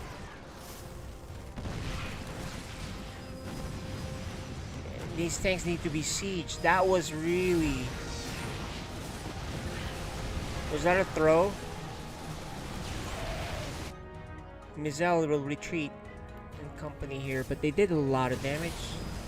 That's the good news. He's gonna lose his base. Good cancel for Stu Blue here, actually. It's pointless to get that base. There's this base and this base, so... Alright, well, you know, Hurting Time and Vales does push him back. It was pretty nice. Their supply is still high, especially Mizell. But they kind of threw it up here, guys. The big thing there. It would have been a guaranteed win. Now it's, you know, it's somewhat doable, I guess. It's still hard. Vales and Hurting Time is still pretty far behind. In fact, Vales needs another base. He lost both his bases. And now they're gonna slowly creep up in here. They're sensor towers though. So they can be seen. No sneaking up. Stu Blue's expansion here works out pretty well for him. And he actually takes another base down here. Mizell is gonna do a double drop on the Hurting Time's base. There's one turret here, but he can go all the way around. So, but there is a spotter here. Yeah, if Hurting Time's looking, he sees it. He should be able to intercept that guy. But they're doing the right things here. Mizell's army's in position. The thing they gotta watch out for are drops, and Mizell did put 2 turrets here to kind of alleviate that. And there's the drop. Cause further issues. And another drop.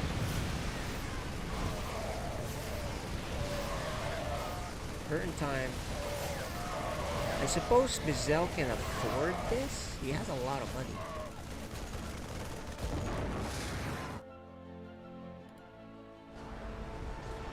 Yeah, DLS Mizell's supply barely dipped on that, guys.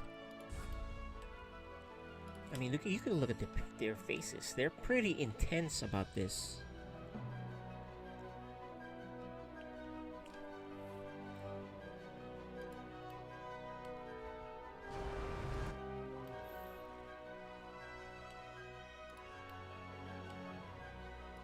What is this? Barracks here. It's like a spotter barracks with an add-on.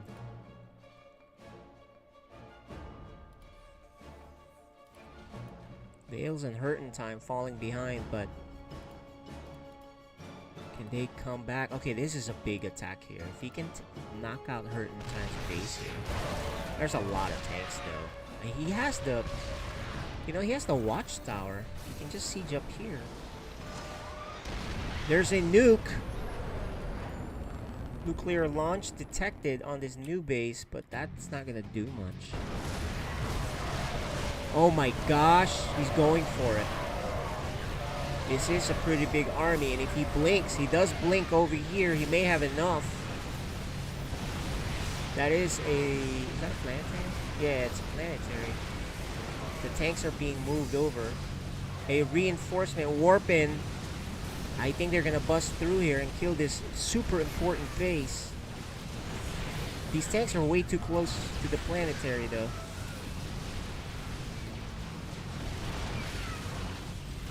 The forward blink to finish off these tanks. And then the citizens arrest on the tanks. This planetary, man. This is like the problem. This is like, I bet you they hate planetaries. It's been like this. But you just have to siege the tank far away and you'll be okay. Mizell's not doing that. I think they still have enough though. Hurting Time and Vales are just struggling for economy. Yeah, they finally do take it out. And at this point, what do you do? Look at the unit count, guys. The slow siege up here too. The scan and siege for further damage.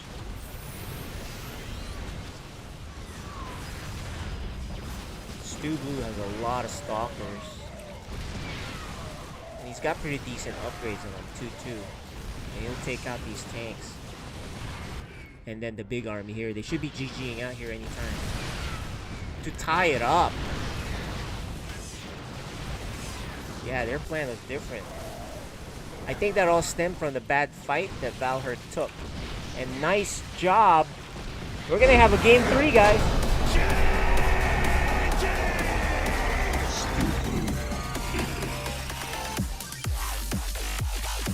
Team Eclipse.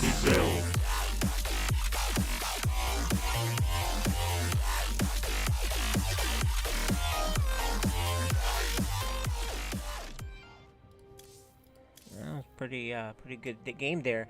That really was just that fight where they lost too much. They pushed in. They had a lot of tanks. I'm not quite sure how they ended up winning that, but perhaps the tanks weren't really shooting at anything close. Who knows? But game 3, the final one,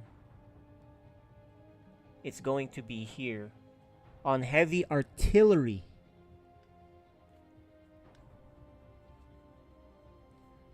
And you can see here, guys, Cyan's getting some coaching, or giving coaching to Stu Blue, his son.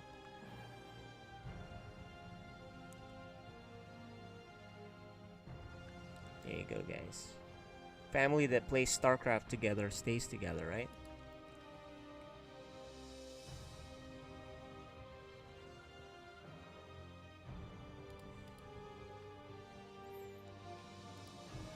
Alright, game 3 coming up. The final match. Who's gonna take it? At this point, I think either one has a good chance of winning this match.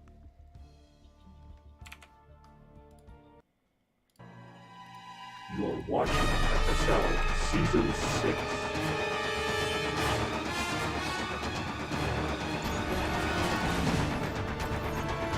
Alright, we'll start off here on the bottom left for Team Eclipse from the Philippines. DLS Mizel. From US of A in Virginia. Stu Blue. They are facing off against Valhart, consisting of this Terran from San Francisco, California, USA, and from England, Vales. it's Valhart.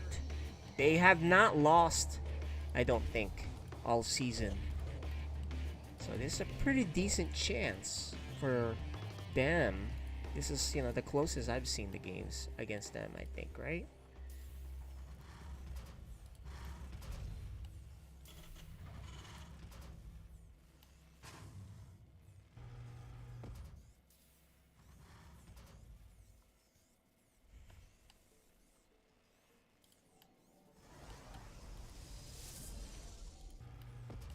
What's the plan, guys? Vales and them were doing a lot of Reaper cheeses. It didn't really work out for them, so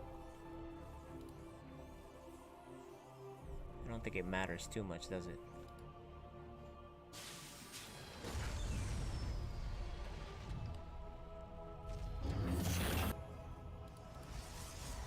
Because he didn't commit too much on the cheese. Vale's gonna get a fast expansion in the back. It's safe. It's in the back. Double gas for Mizel. Terrans love double gas, but Vales, he's a bio player, so he's only at 1 gas because he expanded pretty fast too. So, but still no sign of an expansion here for Eclipse.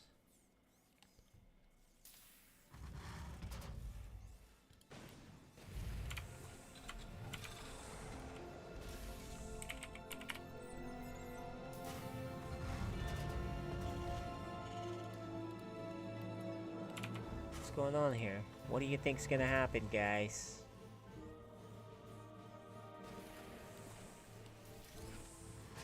Can Eclipse pull it off? This is a pretty big upset if they pull it off.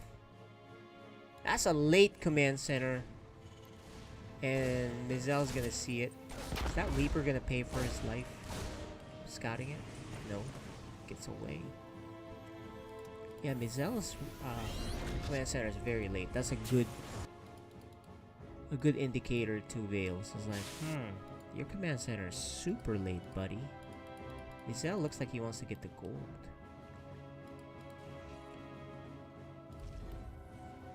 Hurting time with the armory. His mines are going to be perma-cloaked. It looks like he wants to do a drop with them. And he may go into Mizel's base, which, you know, he knows how to deal with that better than Stu Blue. With the scan and being a Terran player and all. So I think he, you know.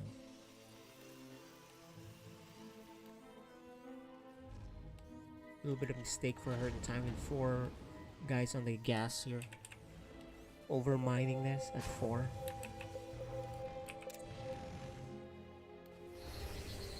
Are they pushing? I think they're pushing again, but there's no expansion up front to push against. So Vales is scouting. He's not seeing secret bases. So Vales is very diligent. Very good at scouting. And here's the mine drop. He's actually gonna go against Stu Blue. He went the long way. This is much better. There's 3 mines here, guys. He might wipe out the whole mineral line for Stu Blue. Let's see this. And the scan. Who's scanning? Okay, that's Vale scanning. But here's the drop. Watch this, guys. Let's see how many will go down. Spreading it out. Good pull here by Stu Blue, actually. There's the first shot. So far, none lost because the oh, the dropship. Woo! Picks up one of the mines, but the dropship is gonna go down, guys. For 1 marine, but there's still another mine here. Oh, he needs to ask Mizel to scan here. It's about to shoot, and it doesn't kill anything again. It went in. Oh my goodness. There you go. Finally a that is the worst 3 mine drop with armory I've ever seen. Some bad luck. Because 2 of the shots went to this probe that went into the gas. And then Stu Blue, nice job pulling it. And then loses the medevac. That was pretty amazing. I mean, I would suppose it's bad. The worst one for Hurting Time. But it was also great for Team Eclipse here. Hurting Time trying to do something. He's going to lose a Hellion for it. Thanks to this Cyclone. That's right. There's still one here that they have not cleaned up. And that thing has only 2 kills. Amazing. Only 2 kills. It killed one and then it killed the second. And then that's it. So Stu Blue must have pulled it ahead of time or didn't mind the whole time. Alright, well, you know, that was good defense by them. That really wasn't Hurting Time's fault. I mean, just a decent attack there. He just got unlucky. And then he lost the medevac. So it's mostly just great reaction there for Eclipse. So they don't fall behind. And now the Raven harass.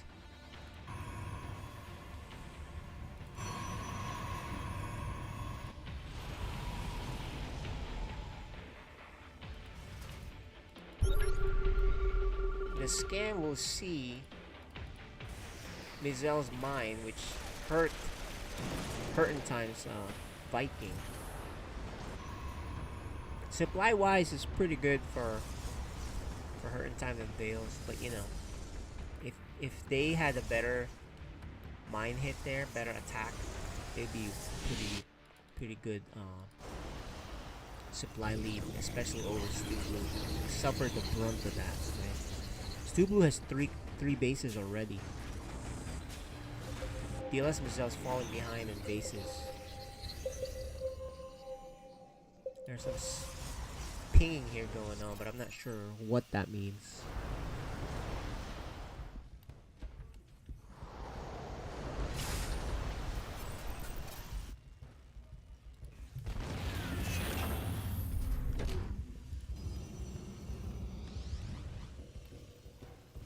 So this has to be Blink, right? With all these stalkers? Yeah, he has Blink already done. He should get Storm though. He's not doing it. He does put a cannon there, which is, you know, I'm not a fan of that.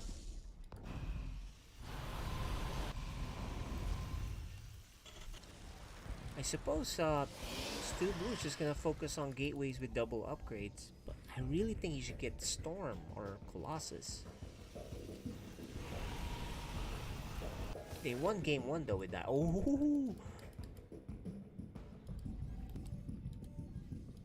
if this cannon had a shield battery, it would be even better, but it's something. The scan sees a cannon and the rest, so you should be wary. If there's a scan like that, a drop is coming or something, right? These stalkers can get there in a jiffy though. They have Blink. Here it is. What does he plan on doing with it? The turret alerts them to the drop. So yeah, he's like, get back there, buddy. Get back there. Yeah, there you go. I think Hurtentime changed his mind. Like, no, forget it. They're ready. So Mizel is wise about it. He's gonna add some support there with some turrets. Mizel does have this base he's working on. Is he floating something there? Yeah, he is. He's floating that. Okay, guys, they're gonna get settled before they have a big fight.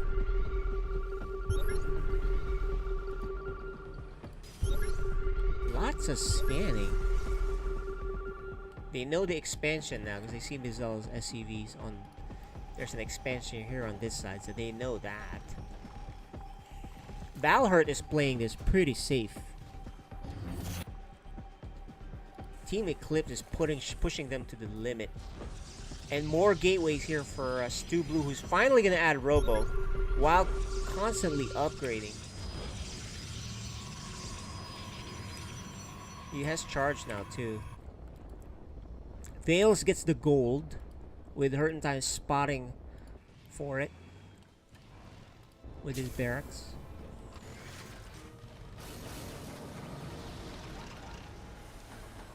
Hey, this is kind of a bold sensor tower here. Just got all these sensor towers on the minimap, guys. There's so many circles, I don't even know where they're scanning. There's the scans.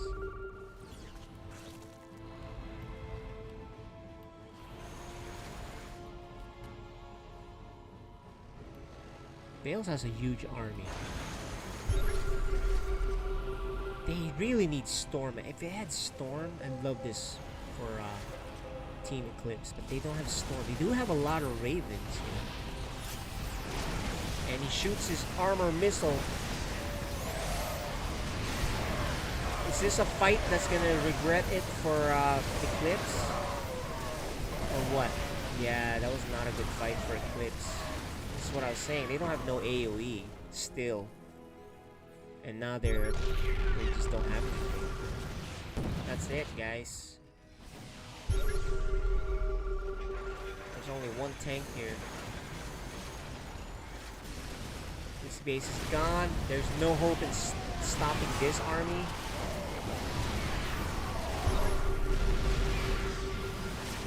These are... I know when I play team games, the Protoss thing should be going into Storm and or Colossus, okay? So that's typically needed. Mizel had a plan and his team, I'm sure that was their plan. So we're gonna have to interview and find out what their plan is, but Valhurt will take the game.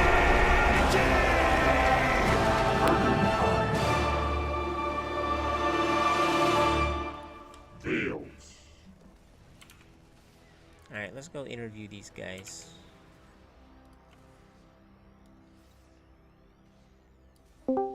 Army value, wow. What's up, guys? Congrats, Valhurt, on taking that win there. But let's ask, you know, Team Eclipse. Game 2, you guys won. And it seems like you guys wanted to do the same strategy just by brute force in game 3. Yeah. Is that what you guys did? Just making Yeah, lots yeah. of basic units? Because you didn't have Storm, there's no Colossus, no... Usually when there's a Protoss, you see carriers. But I suppose, Mizel, you're in charge of the team, right? Is that what you told Yep. Stu Blue? Hey, stick to basic units and no Storm? No. Colossus? No. Before the third game, we already talked about the tech units, but I guess we got stuck with a lot of stalkers. Not sure what happened there, but yeah. No, I mean, he did make Robo later on, but, you know, usually you would see, like, Storm or something, right? So I was just Right, wondering right. if that was a conscious plan. Like, he's like, okay, this is what we're going to do. Yeah, after game 2, we talked about adding like Storm. I'm not sure what happened there. Oh, you didn't But, remind him. You remember you're the Yeah, captain, I so didn't- you probably have to Yeah, yeah. remind him. So, okay, Yeah, well that I makes would- sense. But you guys did take game 2, so nice job, and you almost got him scared of losing their Mhm. first match. Is that right, Vales? Is that how you felt? You're like, uh-oh. Yeah. Like, let's just turtle.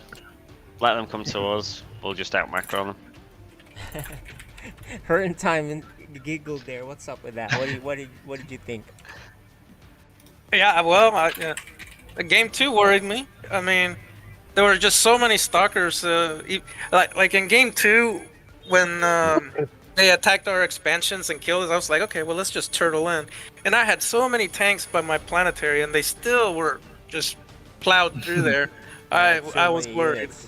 Yeah, Stu Blue did a great job upgrading too. He was constantly chronoing those forges. But of course, Vales consistently a lot of supply, just macroing up with that bio, right? How did you feel, Vales? Pretty salty that we didn't spread the tanks. I just watched it then. Well, What, a you game know, 2? Yeah. Well, you know, congrats on winning, but now you guys can fight each other out on a one-on-one. So we'll take a 2-3 minute break, and then we'll have you guys play.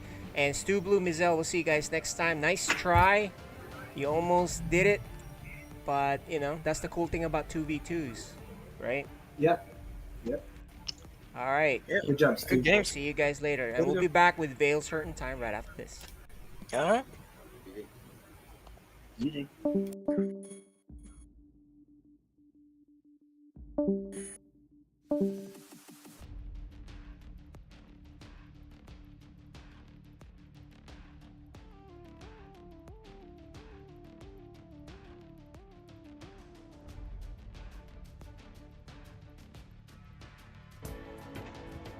They're getting set. My boys up there. In between the Cyril, just like usual. Ah, yeah. He has all the attention. Yes, all the... Yeah. Alright, let's go. Let's get out of here. Okay, we go now. We go. We go. Oh, I don't want to distract you. It's not as obvious. Let's just walk around. Yeah. Let's walk around. Thanks. Cam is my tour guide. Cam is my tour guide. Yeah. Bar. Uh-huh.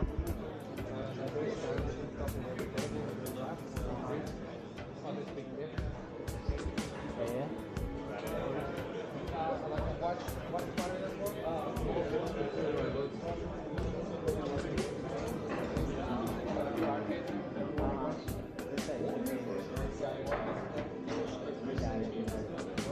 With this arcade?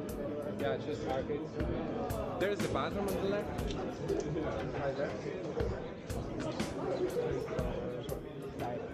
You can even watch the game in the bathroom.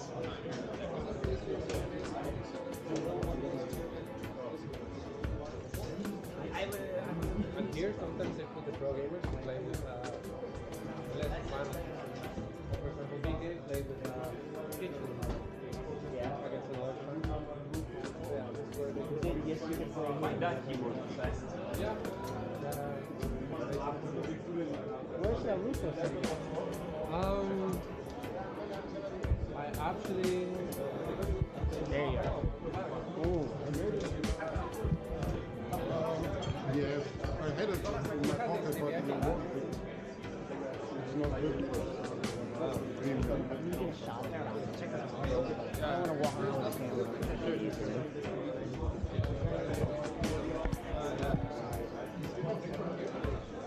I wasn't proud. I didn't even celebrate it. Like I got.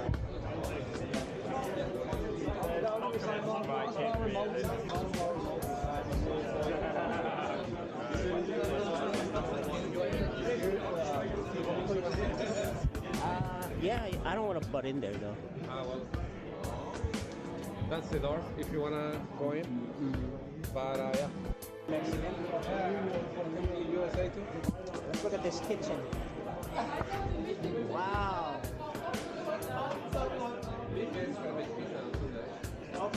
Big game. You're gonna make pizza, man?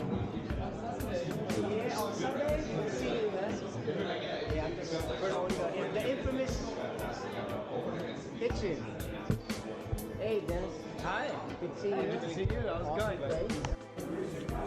Thanks, sir. There you go. Even though sometimes the start of your already like the right day. I can't wait to make more great games. So there you go, guys. There's food here, right, champ? All right, guys. I'm We are back now, and let's see. Let's bring in Vales and Hurtin' Time back here and get this party started. Let's do it right now. Alright, we're back with Vales Hurtin' Time. Hello? You boys all set? We need to do veto still. Oh, you're still doing It is vetoes. Hurt- That's okay. Go it's ahead and Hurtin's do it. pick. Yeah, go ahead and do it. As soon as you guys are done with the vetoes, I'll invite you and we'll get started. So, good luck, gentlemen.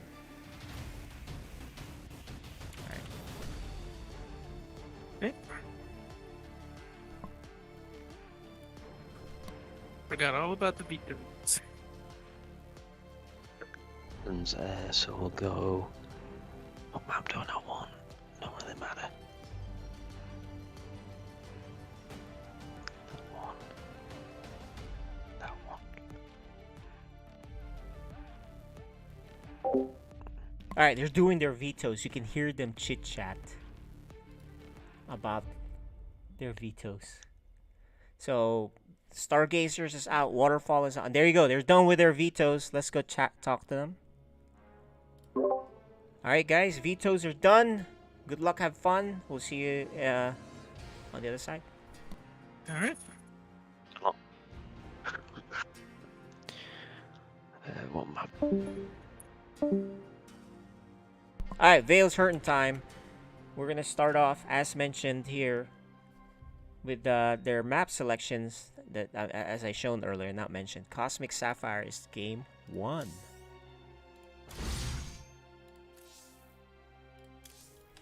I'm also doing the hosting and all that. So, and I'm doing production, and I'm also doing the casting. So I got my hands full. Hang tight, guys. Almost there.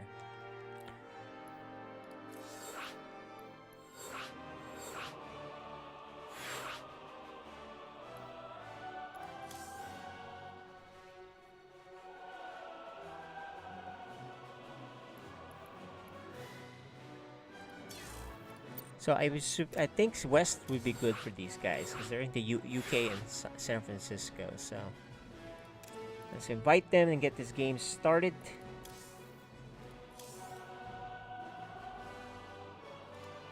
And then after that will be our last match tonight.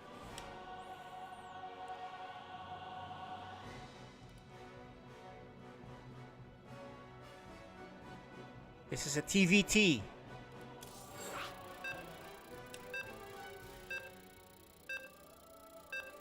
Bales is heavily favored here, guys. I expect a 2-0. Will it be a fast 2-0? It really just depends on mech. How Hurtin' Time gets settled. You're watching FSL Season 6.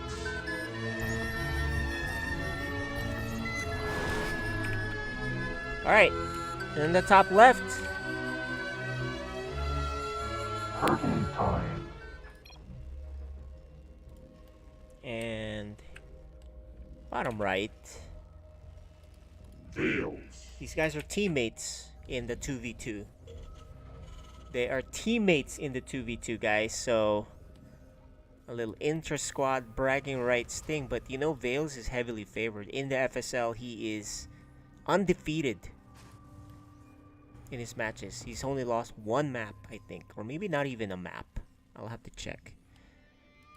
Meanwhile, Hurt in Time has not won a match. So, it's about as big of a difference as you can be, right? Vales is undefeated, Hurt in Time is winless. Welcome, it's PCH back to FSL. We got a TVT here, code S. And Vales, pretty good player here from the UK. Going to be scouting. Hurt in Time loves the double gas. So yeah, this league, they're in Diamond. Diamond 1, I think, for Vales, although I think he's reached Masters at one point. So both of them are Diamond right now. So there you go. Yeah, I think it's pretty standard for TVT to be double gas though, so. Indeed, he does. And then his team, or the team he works with, is Platinum Heroes. No Forax. I guess he was worried that there'd be a Forax, but you know, I've never seen Hurt in Time do Forax ever. Not even any in any cheese. Like I haven't seen him do a proxy cheese or anything. Hurt in Time loves to play standard.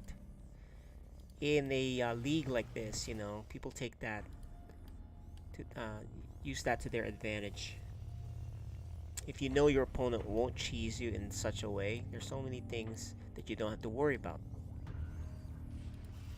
For instance, well, although Vales, he scouted pretty early.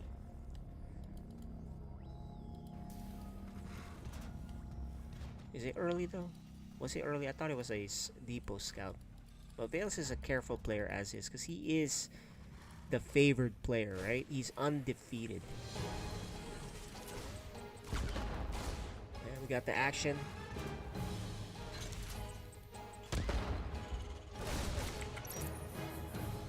One worker killed. Certain time, high ground expansion, playing it safe. But he already has his starport done.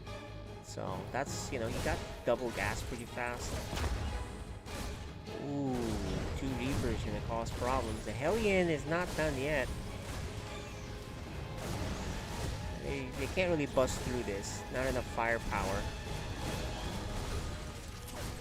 Look at the micro here. Although this depot is taking too much damage, the Hellion will pop out. Okay, he's okay now. These mines, guys. And that's the end of that. He does have 2 Hellions of his own. And he does take 2 SCVs with him. Okay. Hurt in Time is gonna send this Viking to do damage on the other side while he's busy. The Cyclone will end the shenanigans, right? Feels a little too busy to get that orbital, and he finally gets the add-ons and actually gets another command center and barracks before working on his orbital, surprisingly. Yeah. And he's not even making SCVs here. But there you go, he finally does it. So, but Hurt in Time is very late on his command center. Although he's only down by 2 workers, 2 SCVs, even after losing 2 SCVs earlier, right?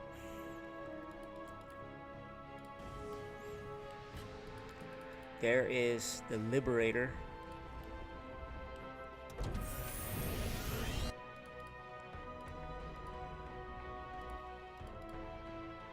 So Vale's gonna do a multi-prong attack here. There's really nothing at home. Let's see how Hurt in Time deals with this, because he's already getting pulled away And this Liberator. Oh man, there's the Cyclone. He needs a Cyclone back. There it is. Let's see. Good quick pull. You need that Cyclone back here, which is stuck.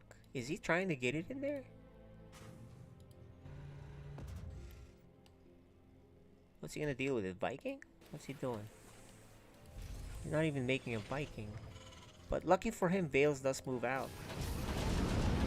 He's like ignoring it. He's just gonna drop. He doesn't want to deal with it at all. And he's gonna pull to the other side. He's just not gonna bother dealing with this. It's just kind of fun. He doesn't even make... And Vales is like, what are you doing? Are you attacking me? Vales must be worried about an attack. That's why he's like, how come you don't care about the Liberator? He's like, what are you doing, bro?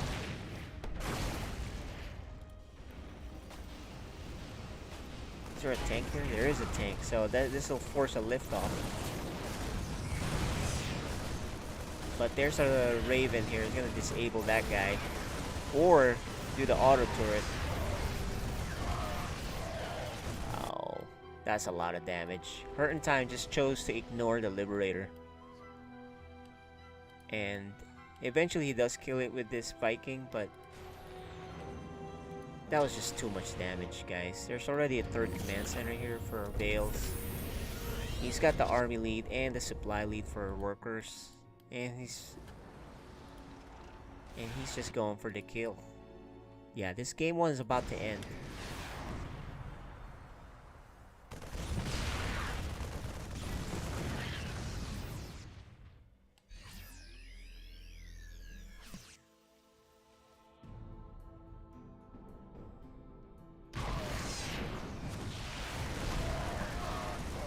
Alright, well, I don't see him stopping this. And he might even lose his command center. Yeah, he's just gonna GG out of here. Game 1.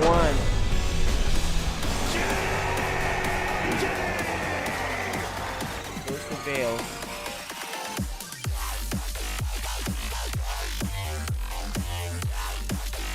Game 2 is on Tropical Sacrifice.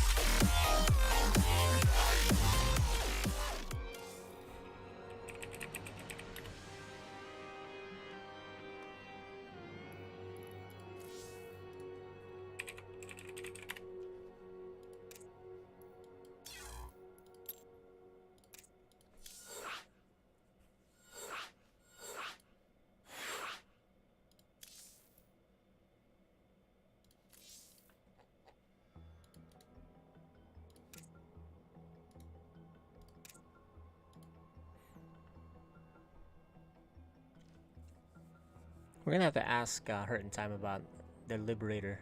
You know, he just decided to forego dealing with it. But game 2 coming up. Possibly the last game. Actually, likely the last game because Vales is undoubtedly favored in this matchup.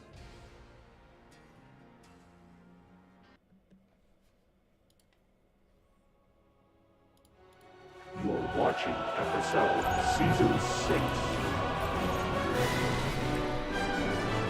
Alright, bottom left. Can he take a game off of this guy? No one has this season so far. Or maybe he's taken... I think he might have lost just one game also. Yeah, this guy is undefeated in matches.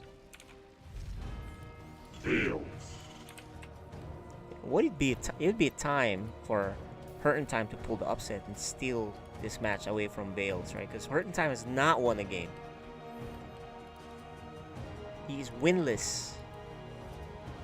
This guy's undefeated.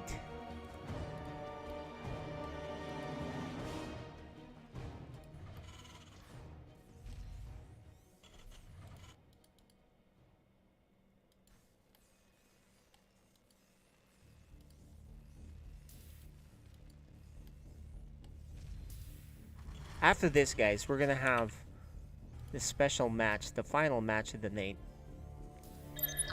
It's going to be Ghost Chant versus Neutrophil after this.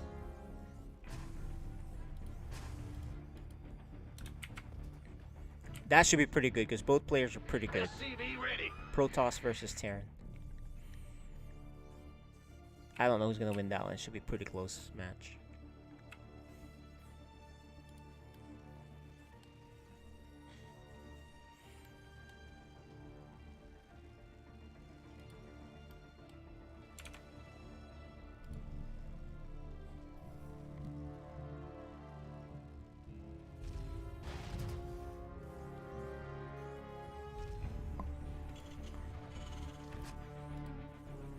This time Veils is actually... I thought he got a fast command center last time. I don't remember. But he's getting it now. Maybe he just felt fast because Hurt in Time got his soul, took forever with it. And actually the difference here is Hurt in Time is not getting double gas. So is he going bio in this game? That's the question. Yeah, he's even getting a command center on the high ground.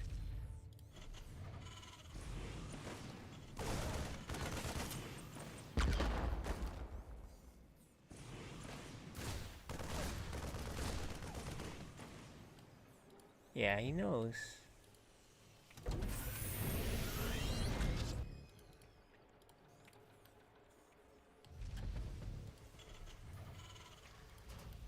One for both of them.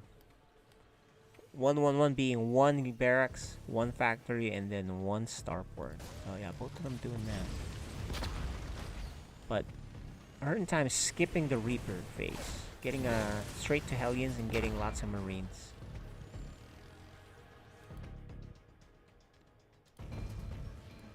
Veils has a third Reaper. Well, he loves them Reapers. And he's got a Hellion to support it. And a tank for a Hurt in Time, but he supply block, so he drops the... what do you call that thing again?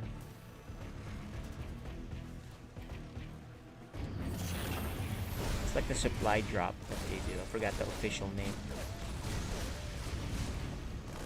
Ooh, bad fight for Veils. Although he does take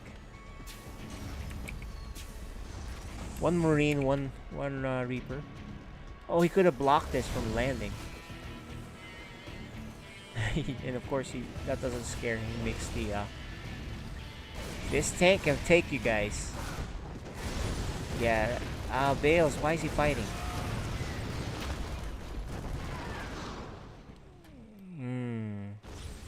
Oh, worker pull, and which forces a line up like this. Oh, not... Oh, no, this is terrible. I think you just ignore this. He kills 2. I think he wouldn't have lost any if he didn't do a pull like that.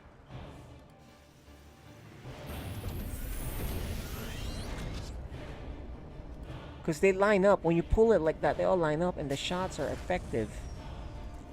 Versus when they're just mining, you may just be hitting 2 to 3 and the units are close by anyway. And now you lost all that mining time. Vikings for Hurt in Time and a tank. Veils with a battle cruiser.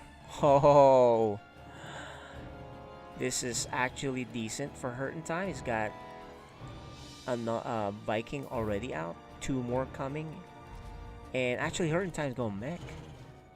Okay, he's going mech. Got 2 factories. Will he keep making Vikings? That is the question.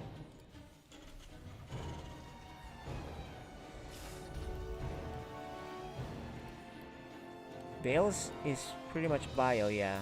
And Veils is actually going to just move this slowly instead of teleporting directly so he can escape.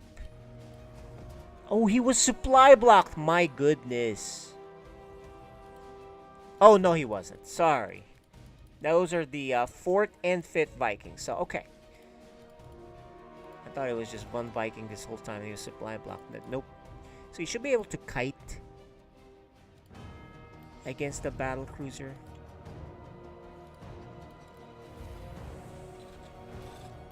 Let's see what happens here.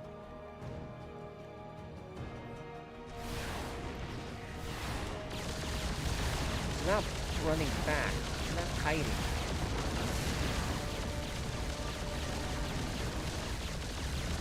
He does. Okay, here come my friends. And there's the recall. Or the teleport out. He's like, uh-oh. Got two Vikings. I mean, two BCs here. My second BC coming, so if I'm hurt in time, I keep making Vikings. There he is. Oh, he supply blocked again.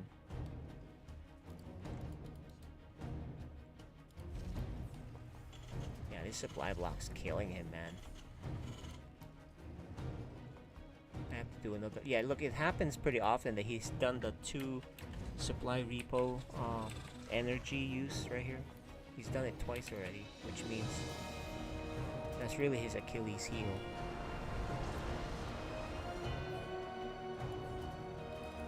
Two command centers for Vales here.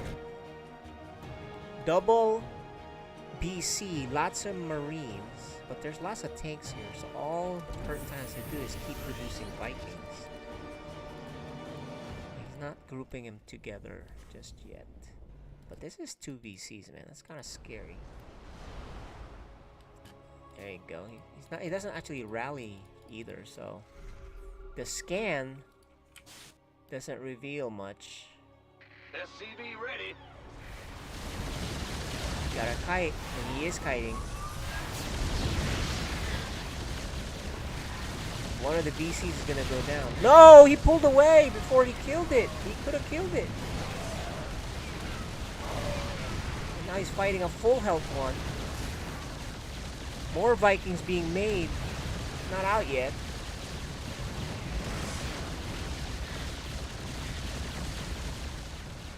These VCs are almost dead, guys. But they can't teleport. Oh, this one might die to the turret. He dies to the turret. He's gonna lose the command center, so it's all well worth it. And here comes the 2 Vikings. If he does kill the battle cruiser, so Hurt in Time still has the tanks. But he's giving up position. He's kind of controlling this haphazardly here. So no more BCs, but there's a continuous parade.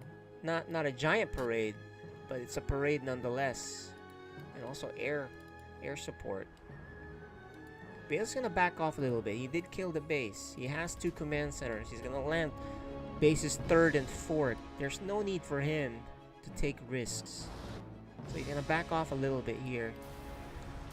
Hurt in Time is mech, mind you, so it's slow for him to do a counter. He's gonna reestablish down here so he can get a base going, but you know his command center is not even done yet. Is he rallying in heavy? He sieges. He has to land the Vikings to protect. These doors are tough though. But the Vikings are actually pretty good on the ground, and I think this is gonna do it, guys. He has no more units here. He has 1 tank, 2 tanks. Vales denying. Lucky for Hurt in Time, he didn't land his base yet, or else he probably would have lost it by now. Yeah, the army supply is huge, and Vale's taking his other. It's so, it's so close in some ways, and then things get carried away. Part of it was the supply block for Hurt in Time, and then just not killing the battle cruiser. The caster is none other, and I know I'm not a super great caster, but it's me, KJ, casting for you guys. I'm not an expert on TVT. It's the least played race for me.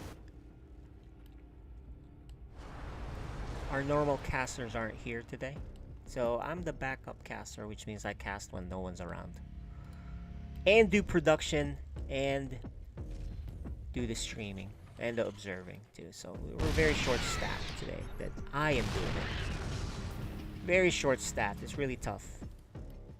Especially talking about TVT, which frankly is something I'm not an expert at all.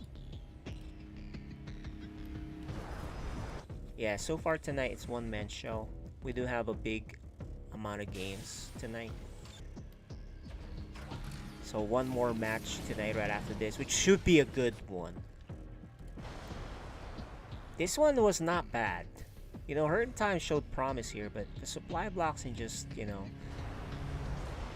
miss rallies and stuff just really, in this game too, really did him in. He didn't handle the Liberator in game 1. That's the story of game 1. But in game 2, this has gone too far. And Vales' macro, you can tell, and his movements are very crisp.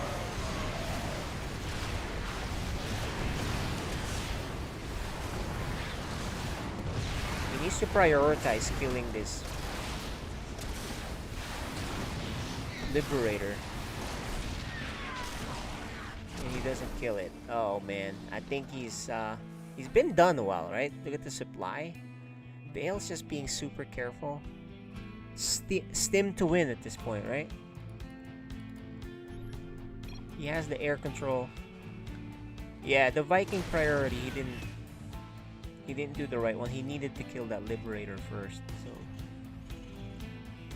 And he's forced to add some structures. Actually, this Liberator is almost dead. You don't even need to worry about it. You can just walk right into the fire there. But it's gonna survive for a little bit longer. He got 3 Thors, which is kind of scary, I suppose. Well, he only has 2 tanks, so there's a lot of bio here. And Vales gonna back off a little bit, regroup.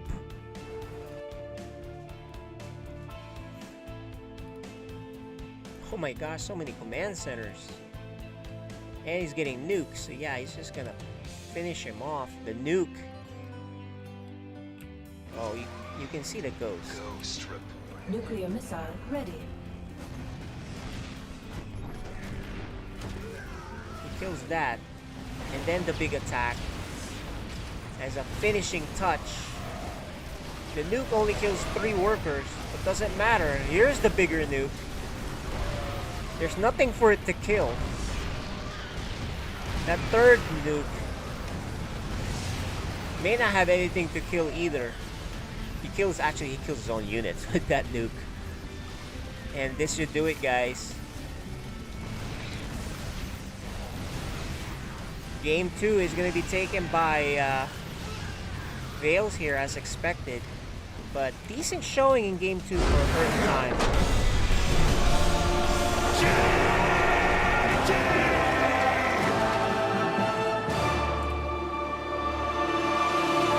Alright, let's chat with these guys.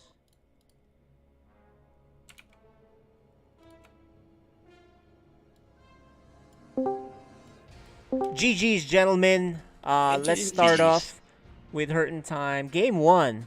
Tell me what went through your mind when you were moving the SCVs away from that Liberator. Hurt in Time. What was your plan there? He was just overtaxing my APMs. I'm just too slow. Ah, that makes sense. Yeah, you just didn't want to deal with it. You're like, I'll just move it away, right? Yeah, that's what I thought. I wanted to do some other things too, and it's like, man, I just can't. Yeah, and then you got tired of it. You're like, I'm going, and then you went for it. I figured that's what was going on. And then Vales put in the question mark. He's probably like, why are you letting me kill you with this Liberator? You're not doing anything about it. Was that what it was, Vales? I expected something was on the map. I was just like, why are you not cleaning it up? Yeah, But he's like, you must be attacking me. Yeah, exactly. Yeah, it was really bad. I was supply blocked, and I forgot to build a depot early, and I was trying to get a drop going, and the SCVs. It was just too many things all at once. So I not tilted, but overflowed. Got it. Yeah, game 2 was a lot better. Except for the supply blocks that kind of put you behind, and then the Viking kind of miss targeting, because you could have killed the battle cruiser, but then you pulled away, and then you didn't kill the Liberator. But you know, Vales was continuously forcing mistakes, and then he was expanding behind it. So it seems like a minor difference, but they all snowball. So you're not actually that far behind from certain things. It's just small things here just add up, right? Yeah. That really hurt when my Vikings were not targeting the Liberators. They were attacking the Vikings instead. And He killed so many tanks with those 2 liberators. That's true. Towards the end Hey, I there. think if they prioritize the Vikings over the Liberators, I assume so. Yeah, they do. They prioritize the Vikings over the liberators. Yeah, but whatever's killing you, right? Whatever's like can hurt you. Yeah, yeah. So if I would have like focused the liberators, yeah. So Got it. It Well, wouldn't have done as much. But I was still already so far behind already. So. well, you try. You almost, you know, it would have been amazing hurt in time if you were able to get your first win against this undefeated player. So it's winless versus undefeated. That would have been such a Lost thrill. them 2v2s though, didn't I? That was amazing. So, oh man, that was a fun TVT. All right, guys. GGs. We'll see you guys next time.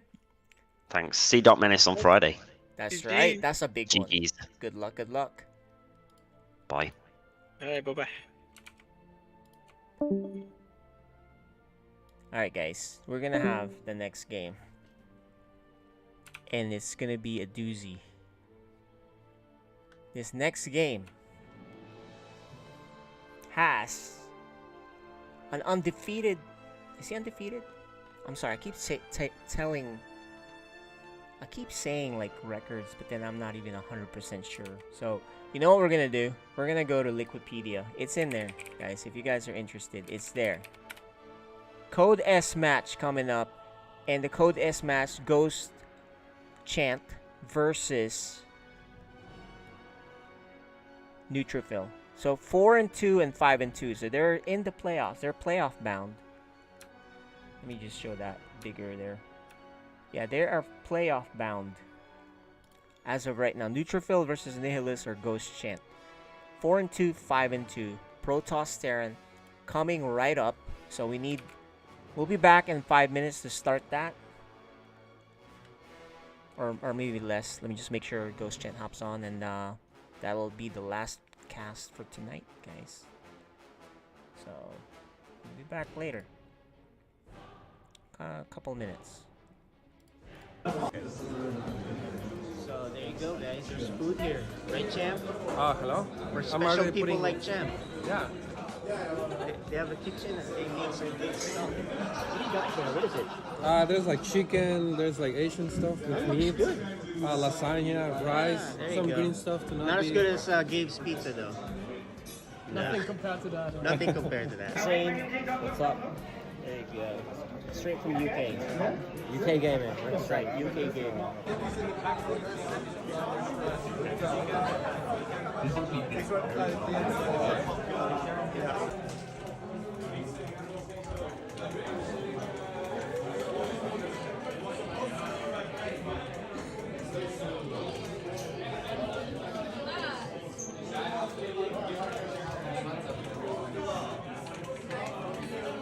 I'm butting in.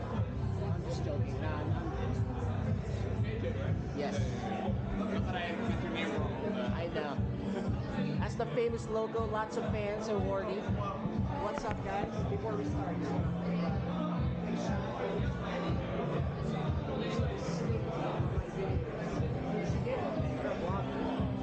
You should get one of these. It's a 360 camera, so you can kind of. I use it for. Welcome back to the third day of Home Story Cup 22. I'm Loco. Joined with me is Wardy as well as KJ. KJ, how are you doing? I'm great, man. It's awesome to be here. Yeah, good to see you on the broadcast again. Yeah, it's I figured I better show up to Home Story Cup. It's a legendary event, you know, so. This was your first time here, right? First time here in Germany also. It's 8 years of Sidestorm. I was like, I gotta go here. And since I was going, I said, hey, Gumiho, you need to go. Yeah. That's what happened, and then I asked Gerald, it's like, Gerald, can you come? We tried to get Haas, but it's, you know, just couldn't make it work. It was very last minute.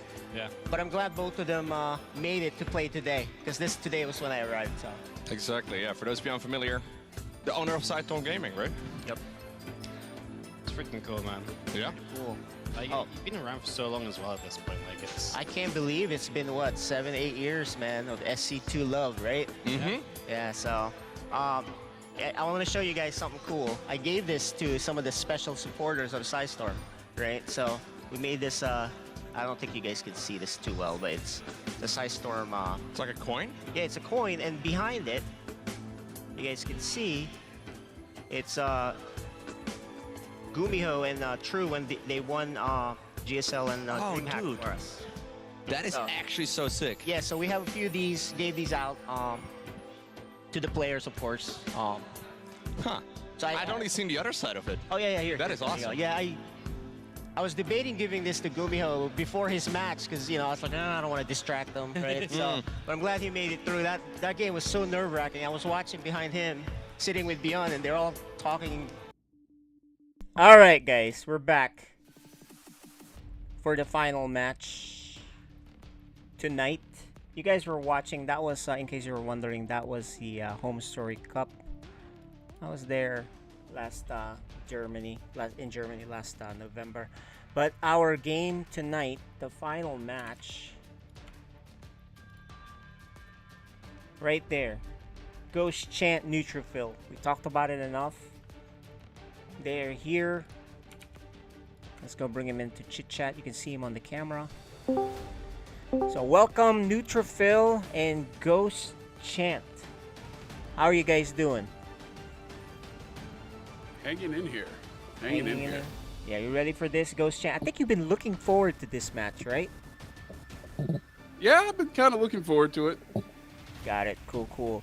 And not as much as the Dark Menace match. It's just the TVP Dark Menace still what you TVP, want, huh? but Did you like the Zerg Terran or it's just Dark Menace? I just like the ZVT. ZVT's fun. TV, yeah. Yeah. And not Dark, Neutrophil. Thoughts on tonight's game? It's a TVP. You lost to Veils the last time. And this time it's a very good player too, Ghost Chant. What do you think about tonight? Honestly, I don't really have too many expectations. I'm gonna play. I won't see what I'm gonna do, obviously, but it'll be interesting. It'll be an interesting game. There you go. And all right, well, I think let's get this game going, guys. Good luck to you guys, and we'll chat with you on the other side. All right, guys, I'm excited for this. This is going to be cool. And they let's see what their map selections are, because they've already done their vetoes. And it's actually not Dark Menace. This is actually Neutrophil. So let us make sure we can correct that. But let me just show the map selection, and we'll fix that later. It's Data C for game 1, guys, and then we'll go to Cosmic Sapphire for game 2. And if we have a game 3, it'll be Inside and Out. So I don't have my admin creating the map right now, so I'll have to do it myself. So hang tight, guys. I'm doing one-man show production, casting, and adminning. Kind of like Wardy, right? That guy does everything by himself. So I don't know how he does it, but he does it at a high level.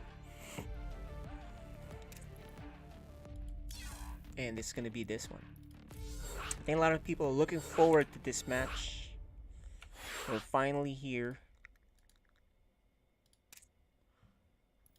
Sexy Wardy. That's right, Wardy is, especially with his skills, a sexy organizer, right? Top notch. He is on top of it.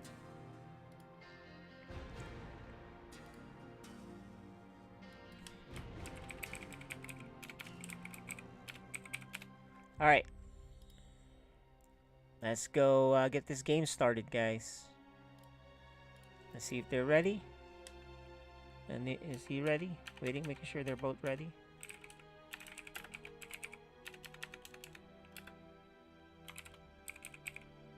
Okay. He's ready. The game you guys been waiting for.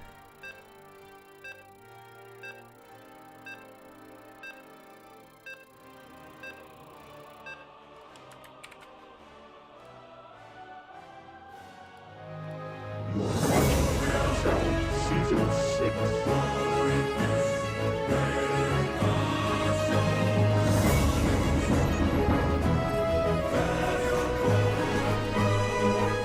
Okay, in the right side, the Terran player. This intro wasn't set up. Game paused. We have a production issue, so hold on a minute.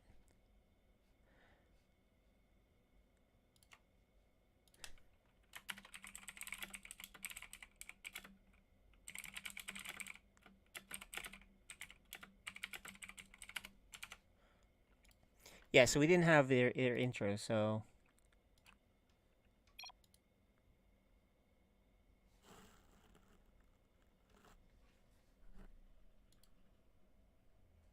How come I don't see it? Oh, I didn't save it. Sorry. Sorry, guys. Hold on a minute. There it is. Okay.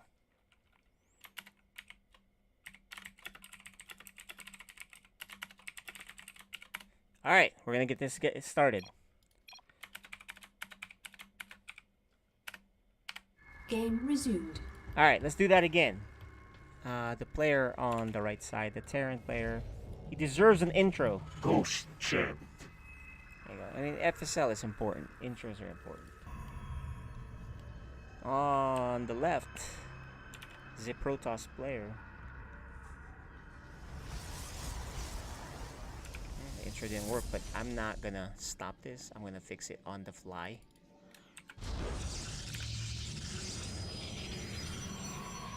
What's he doing? Pretty normal so far. Yeah, this is Neutrophil. And Ghost Chance is a a standard type player. So no shenanigans from either of these guys so far. Neutrophil doing some harassment. He didn't actually see if there's two gases. He only saw one. I mean, he didn't see either. So there is one. I don't know if he's assuming that there's no two gas. Neutrophil already has his two gases all lined up to go.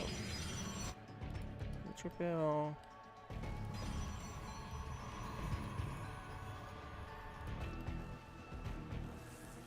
The Neutrophil is just delaying this expansion by a lot with this pesky probe. And it's time for him to get out. Reaper's coming out too, so that'll make sure of that. And now Neutrophil probably gonna take his own expansion. No. Yeah. He brings a second probe just in case. No need. His oh, the Reaper's almost here and his Adept is late. Because I think he probably did save the money for... Yeah, he knows the Reaper's here, so... I suppose the Adept is not that late. But he does see a... Glory to the Daylom. Ooh, I think he can kill this Reaper. Oh, he kills the Reaper. That is huge. This bunker is somewhat useless without anything in it. And it's not like he's gonna shred these Marines. And his bunker is pointless. And Neutrophil, for him, he's not worried about it. I mean, I suppose a Reaper could be coming in again, but he's not thinking about it at all. He wants to scout what's going on the other side. So he has not really gotten a good sky. He sees the two Marines and add-on on the barracks, so he's gonna think this is bio to start. That's all he has for now, information-wise. He's attacking. Okay, he should mine though with this instead of attacking that. The probe is attacking. He should be, but I think he wants to catch it before he salvages it. No salvage here for Ghost Chant. Oh, he did salvage it just in time. Oh, and Neutrophil takes some huge hits. Is he gonna finish this? He is gonna finish it. Interesting. He does force a SCV pool. Can he get one? He does get one. And will he escape? Will he escape? That would be infuriating if he does escape. Oh, he's gonna get two. Oh, he almost got two. Oh, Neutrophil. The Marines see each other. Marine and the Det see each other. The tech on the other side looks like it's charge locked with... And there's the constant scouting. He does not see the mine. It's gonna be a mine drop, but this is good scouting for Neutrophil actually. He's gonna see... He might even trigger the mine. Oh, he sees the dropship with Hellions. So he saw that. He knows. He knows. Okay. The dropship is filled with Marines on that side, so he should know what's up. That there is a dropship. So he needs to watch the back, which he's not doing right now. Oh, he has a probe. Very good. This is his, like, secret expansion probe. Does he see it? Additional supply depots required. So this is, so he's gonna harass up front and then do a drop in the back. That's the plan of Ghost Gen. And I don't think Neutrophil saw that thing at all. He saw a dropship, but he did not suspect, which is kind of surprising. You know, normally you would know that there's a drop in there. That's not gonna do anything, but the drop is on the other side. He does a quick pull. Good for him on that. So this is not gonna do too much damage. And he should be focusing on the medevac now. Oh, he still kills it. Okay, this is a terrible drop now. It's almost as if he baited him. He even micros the injured stalker away. Beautiful play here for Dark Menace, losing very small amount. Like, it's a bait. That's basic, and he does take a base up here. Neutrophil can take another base if he wants. What's his next level plan? He has charge and he has an immortal. 2 tanks. And okay, so Neutrophil has vision. He knows what's up. This is a pretty good expansion here by... Oh, he almost draw the mines to shoot right at... But this is the attack he wants to do. I think he has enough here. He's just backing off. Yeah, he has enough. He just... Does he know he has enough? He does see it. He's gonna check to see what he got. I don't think he has enough. Yeah, he has enough. So he's gonna go kill that and then try to harass this guy. There's only 1 tank. It's pretty funny to me how 1 tank just kind of prevents additional damage. It does force a worker pull. His Nexus is done. If he actually went, he would have crushed this because there's only 1 tank in range. But he is playing safe, so he backs off. He doesn't have map hack like we do, so we know he could have done a lot more. But he didn't. He didn't force it. He does have a prism, which... Did he forget about this? Or was it rallied? Yeah, I think it was rallied. He forgot about it. Luckily for him, he can't see it. Add-on complete. Ready for and that killing that observer made him realize, oh yeah, I have a prism here. The prism didn't have anything loaded, which is kind of, you know, he should have loaded something in it and then dropped, but he's gonna back off.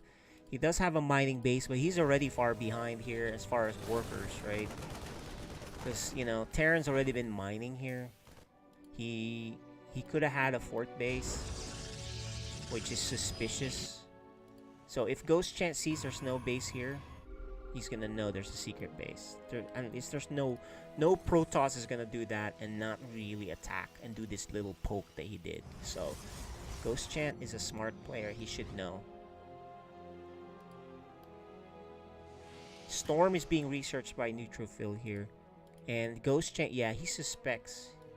Everyone knows about Neutrophil's like little secret expansion. So he's even gonna send 2. Is this gonna go into the turret? Oh, it did. Yeah, he spots it right there. That's the problem. He sees that base. He's just gonna eliminate it. Neutrophil gets a new base, but he's falling further and further behind with this. So he needs a good fight. Neutrophil needs a good fight because this is terrible for him right now. And he just blocked. He made a wall here. Does he have? Oh, he's gonna intercept. He knows it's been spotted. Maybe.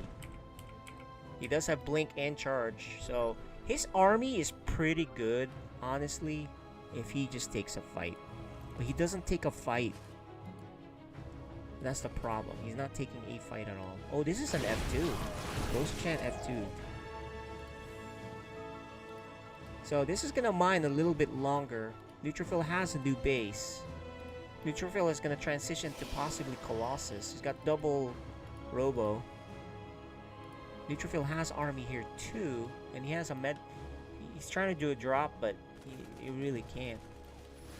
He forces a fight here, which is good for now. As long as he doesn't commit all the way up here, or yeah, I wouldn't commit all the way up there. So what's he doing? He's gonna regroup, reset. Oh, he's gonna attack on two sides. Okay, maybe. There's a sensor tower here. Neutrophil, this is a very dangerous fight. He's got so many bases now, though. And the attack here doesn't do anything. He actually does force a lift off of that base. And it's almost dead. Neutrophil is going to attack on two sides now. Charge slots here. He's got Storm. He can get the Storm. He does get an okay Storm. This is a powerful Neutrophil army. As long as he keeps reinforcing it. There's the reinforcements.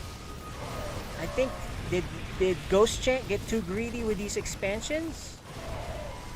You know, because we said that Neutrophil was behind in workers, and maybe he attacked just in the right time. He had the army, and there you go. He's gonna take game one.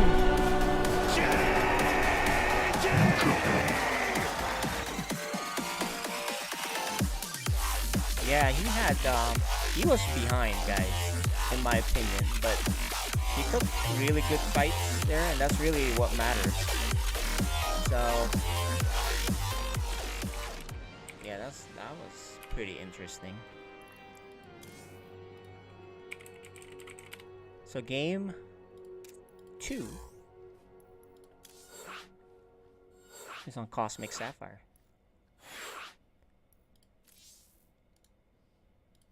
A great start for Ghost Champ, but he just did not. Although Neutrophil did great too in defending that the drop and the big harass, right? Where is there is Ghost Chant in there? I'm just inviting them to the games right now.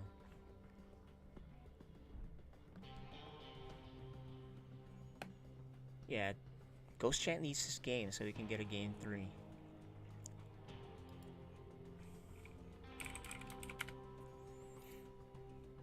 It's good scouting there by Ghost Chant too. He spotted the secret base. However, Ghost Chant knew, so he sent some scouts on both sides. But he was not able to deny that base. Neutrophil was moving in that direction, or knew it was coming, or what. And then he intercepted it. Ghost Champ backed off, but he did have several command centers. I don't know if he was too greedy with too many command centers. He didn't have enough units. Yeah, he struggled to spend the money. Yeah, exactly. So that's what I was thinking. He had too much economy, not enough units. And Neutrophil's army was just better too, right? So, okay, he is ready. Yeah, he was ahead, but he just didn't have the army.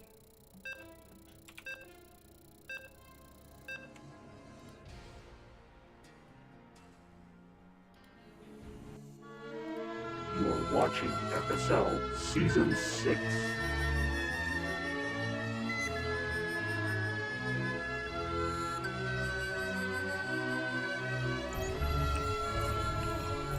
In the top left, the Protoss player.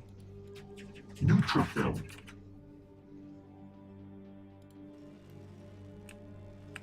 And can he bring it back? He needs to win so he can get a game 3.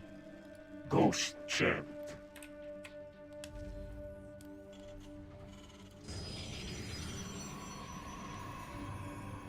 Pylon Scout for Neutrophil. Is that a Pylon Scout or a cheesing probe? We don't know.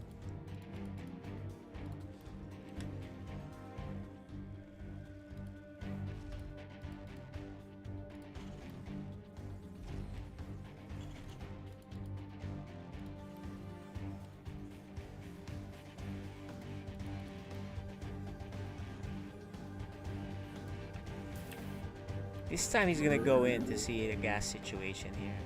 There's one gas. Oh, he's gonna steal the gas. I'm not a big fan of this. Not against Terran. I don't think you do much stealing gas against Terran. Unless he's cheesing with some gas-based build. And he's getting 2 gas pretty fast here. It's just not a, I don't think you steal the gas against Terran because they really don't need that second gas that fast, right? Unless they're mech players. In fact, look, Ghost Chan doesn't even care about it. He's gonna get a Reaper. Well, he does care about it. He has a SCV, but he's forced to pull it to deal with this pesky probe. Neutrophil being super annoying with this probe. And if I'm Ghost Chan, I'm blocking him. Yep, he does do that. I'm like, alright dudes, I don't get a base, you don't get a base. It's like the reverse Oprah. No one gets anything.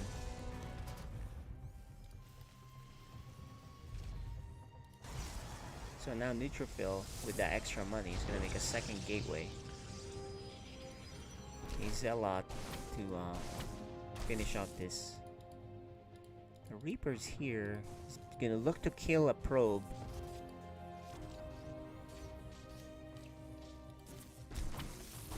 The advantage though for Terran here is they can make their command center and just float it down.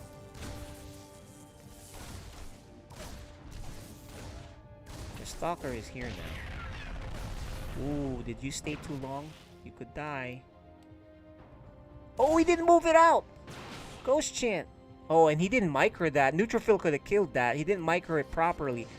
He could have moved closer, shot, and then the second shot would kill it. But he did not move it properly, so the Reaper gets away. Both of them made mistakes, but didn't pay for it. So I suppose it's okay.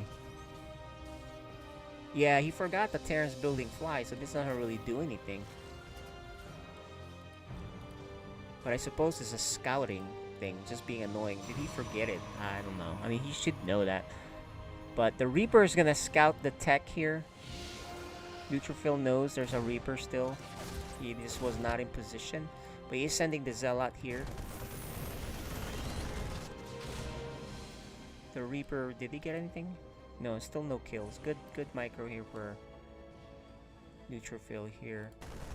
The Zealot here is gonna be a little bit annoying.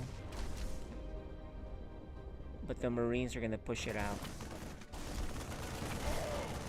Yeah, it's gonna get out now. Reaper is back to annoy the other side. This is just constant harassment from both sides. 3 racks is the build. I don't think Neutrophil knows this. He does have... Yeah, he has this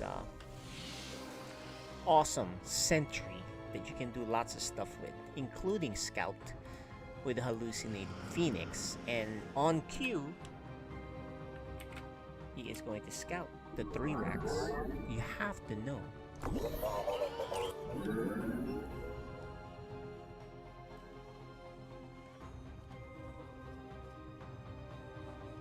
There's the scout seeing a lot of Marines already.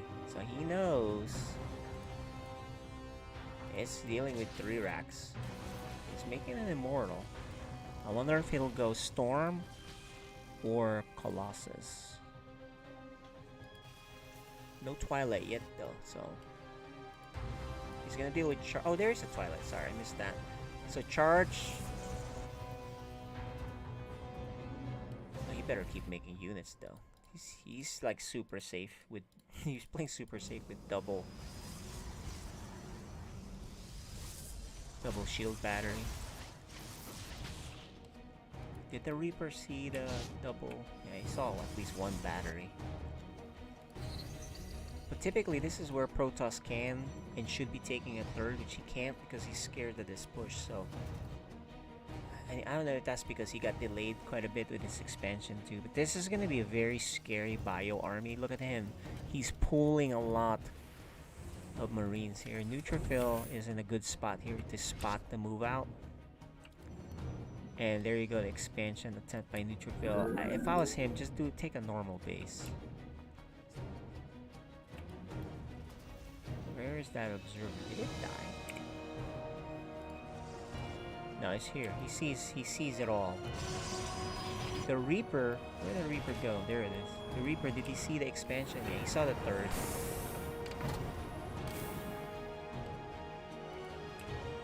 His observer sees all, and I think Ghost Chan's gonna scan soon. He's gonna need AoE though, and that's gonna be Templar Archives for Storm. This is gonna be one big fight that's gonna... Oh, Neutrophil's following the army. And if you're Ghost Chant, you're gonna like, wait a minute, something's following me. You can see it right there. Yeah, see? He scans it. He sees something following him.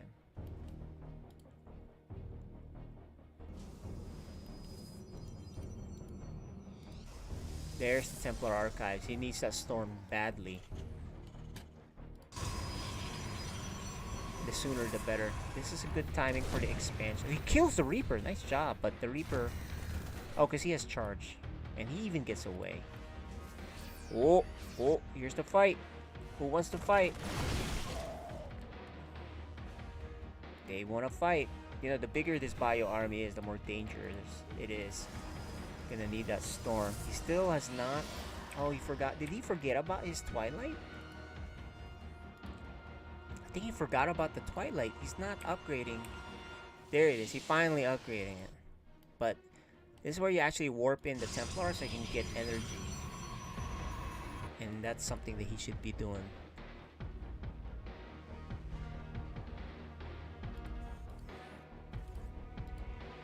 The hallucinated Phoenix Scout. Very good. Good scouting here for Neutrophil. Spots the army. Still no Templar Archives. I mean Templars.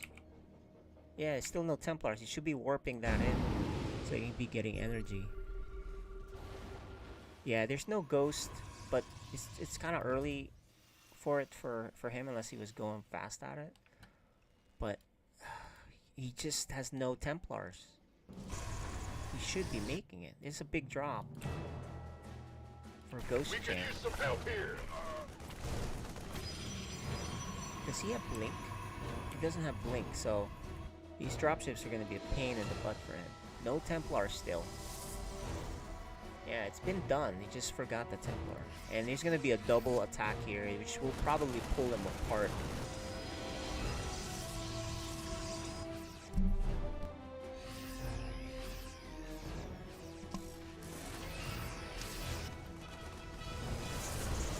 Oh, and he's gonna pull the workers?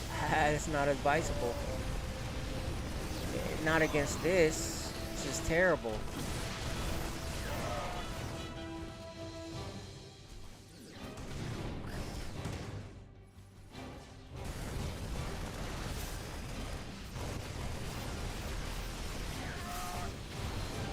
Alright, well, this army still hasn't even cleaned up.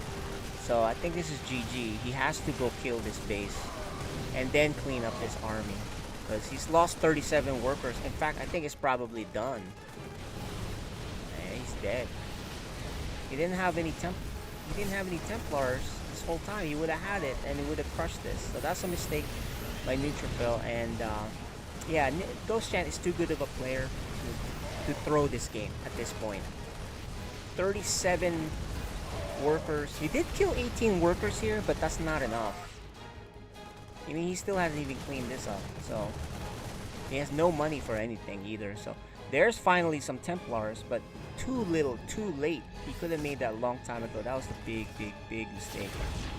He has a storm. He doesn't even have storm on it because yeah, he just warped it in. You need time to get storm.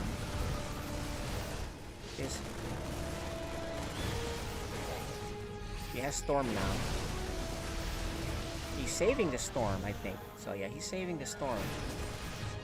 But it's just very ragtag army is causing so much problems for him. And there's a storm, but you know, he has no money to warp in anything. This is GG a while ago.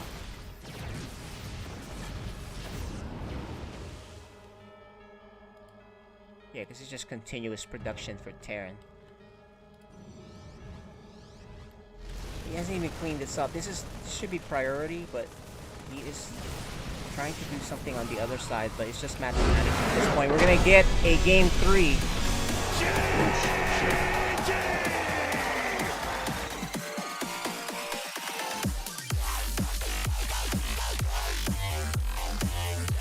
Yeah, definitely a big mistake there. Neutrophil kind of crumbled under pressure there quite a bit, you know? Yeah, so game 3 is going to be on inside and out. So let's load that up.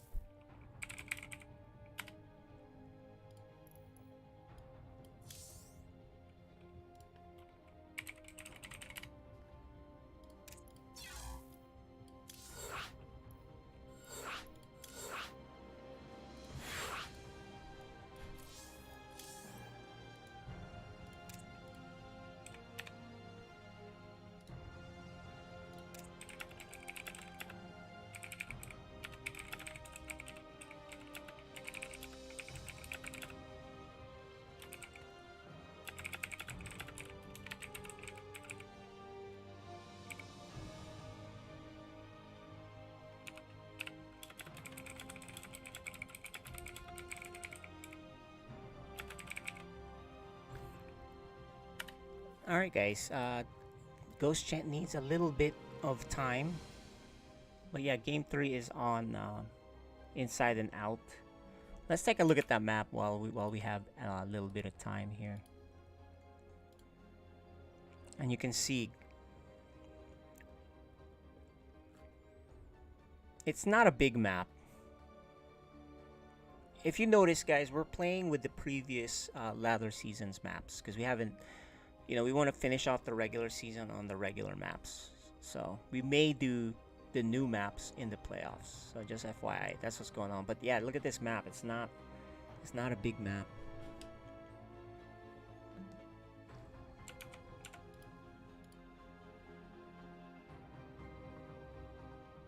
Okay, I think he's ready.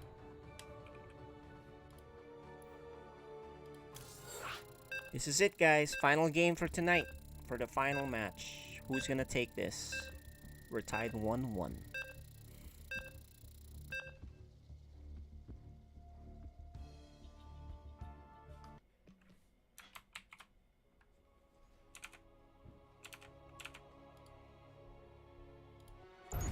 You're watching FSL Season 6.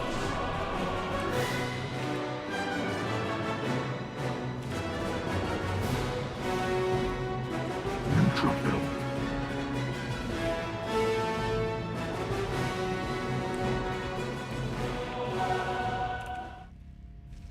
Ghost Chant. Alright guys, let's see what happens here in game 3. It's a smaller map. Whoa, what was that? The Ghost Chant like misclicked that. Yeah, you see his face is like, he said, "Ah." Oh. He misclicked that and he lost a little bit of mining time there. Will that tilt him? Yeah, he looks a little annoyed with that. This game is about mechanics, man. I think also the other thing is Neutrophil got too cute with all these harassment that really didn't do anything, right? Stealing the gas, doing the pylon thing here, didn't really do anything.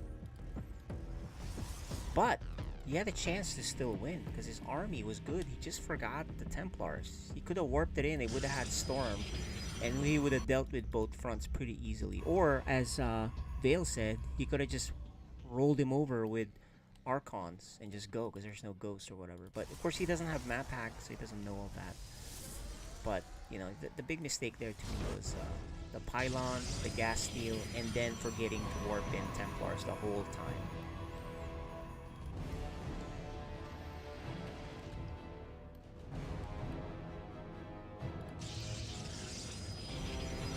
Okay, he's gonna harass with this bunker, which really shouldn't do anything.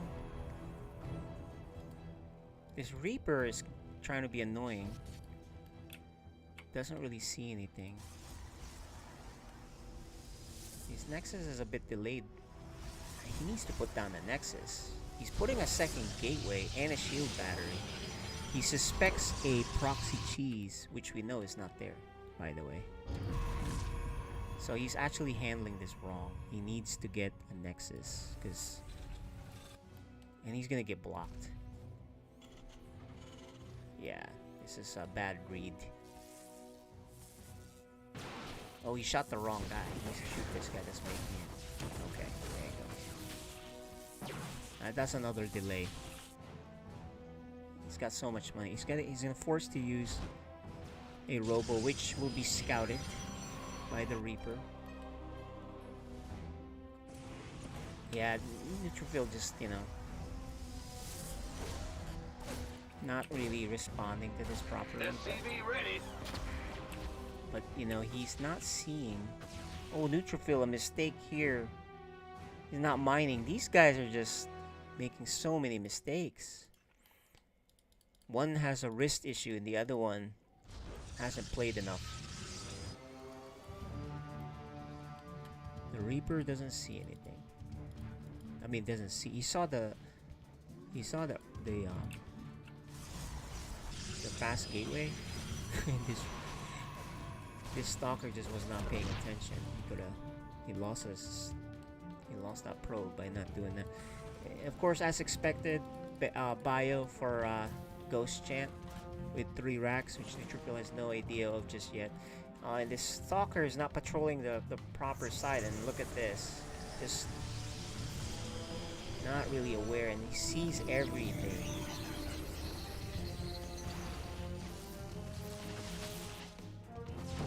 And there's the sentry to get a scout.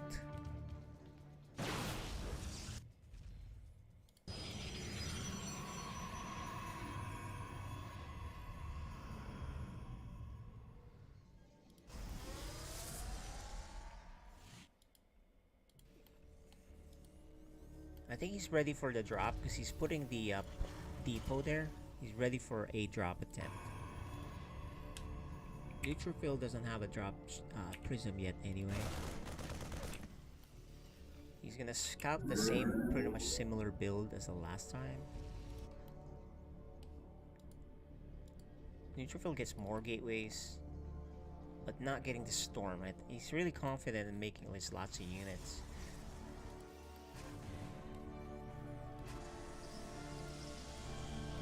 And he's actually not even get a immortal or an observer, just immortals. So I wonder if he's just gonna push.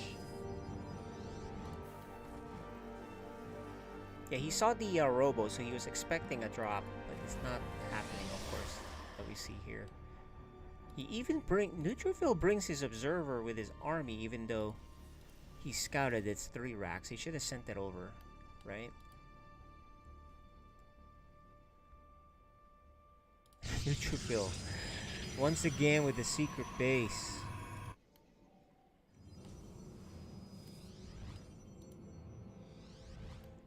Neutrophil does now get the Templar Archives, but I don't know if that'll be ready by the time Ghost Chant goes to attack. Ghost Chant knows there's charge. Neutrophil adds more gateways.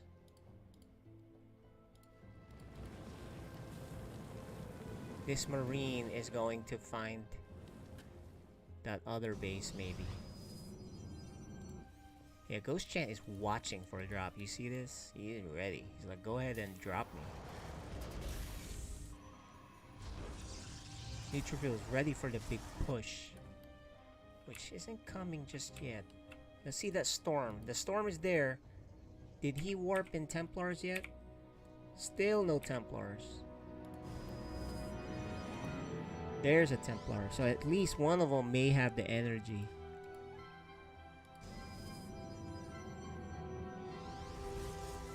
Here comes the big push. Oh, he sees it. Okay. He's gonna force a scan. He sees this. Yeah, see that? He sees it.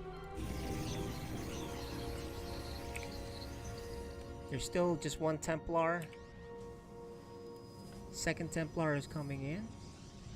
More Zealots. Game paused.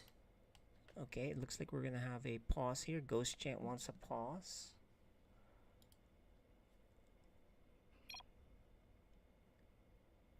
Okay, he's stuttering with his internet, so I suppose we'll let him chill for a little bit, guys.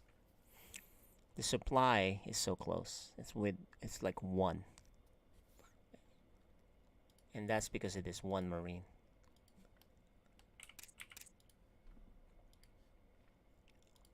So what's the situation here, guys? Ghost Chant adding more production.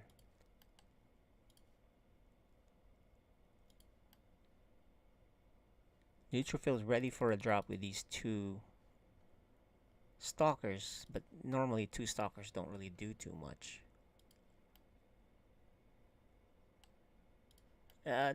Ghost Chant was saying that his hand hurts, but this time he paused because something's stuttering. So he's paused to I don't know if it's his computer probably. He's stuttering. Let me ask.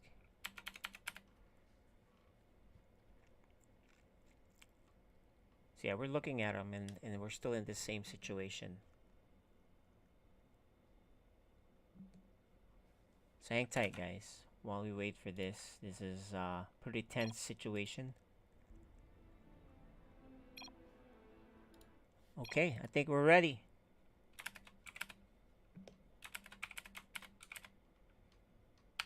Game resumed. Okay, here it is, guys. Neutrophil knows it's coming. He does a pre-split. There are no ghosts. He has at least 1 storm. He spots that guy.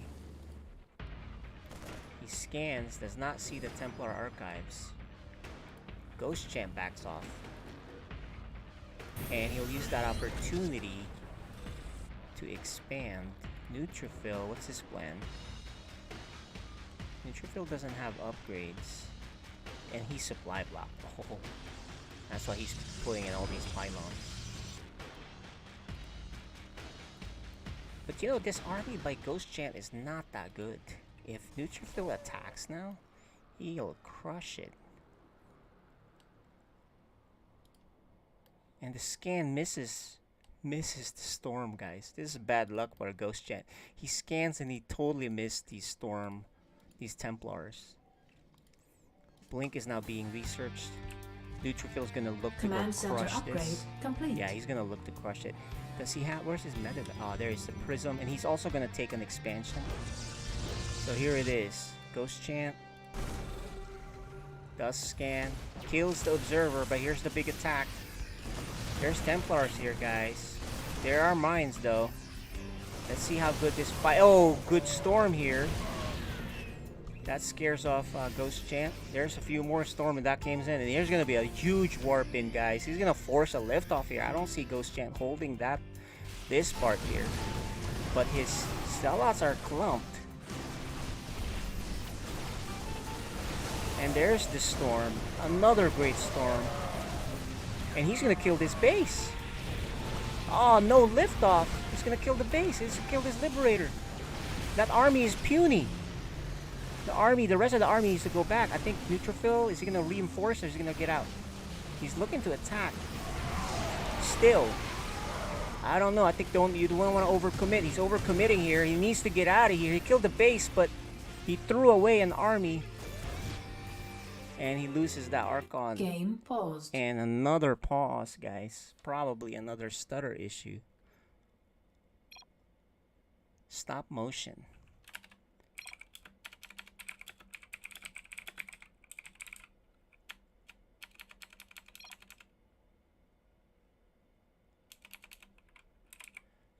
Yeah, he's saying he doesn't want to pause during the fight, but in reality, that fight, I don't think he can do much. He was just overwhelmed in that fight. So that's the good news here. I don't think that matters too much. Anyway, we'll wait for him, his PC, to get okay.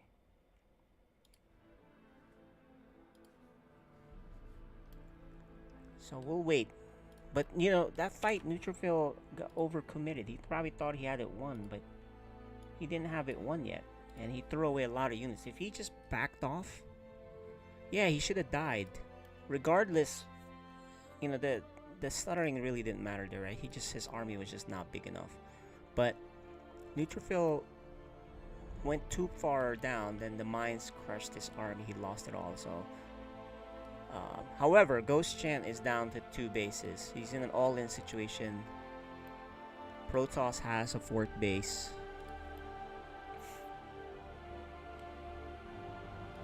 So it's Neutrophil's game to lose, as long as he has Templars. Does he have Templars? What we're seeing is not right now. He needs to warp him in again. I think Ghost Chant is now forced to all in with a full parade push. Maybe even if I'm Ghost Chant doesn't know what we see, right?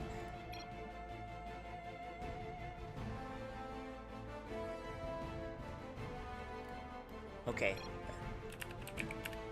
Ghost Chant's asking for a couple more minutes, so we'll let him chill and figure it out, guys. But this is pretty crucial.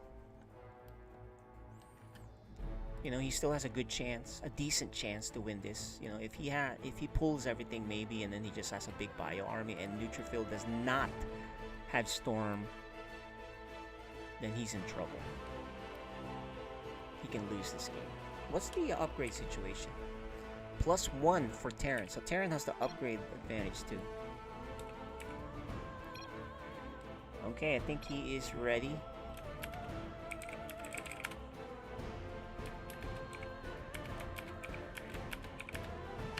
Game resumed. Okay, this is it, guys. This is pretty tense.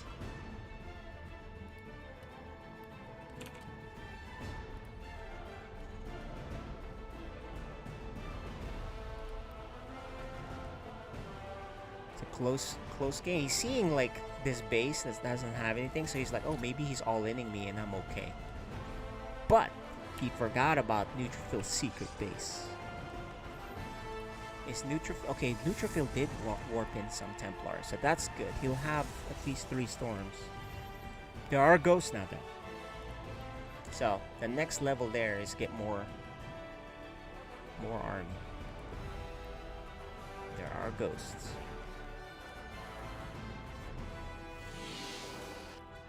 Neutrophil is not probing properly too. Like, I don't see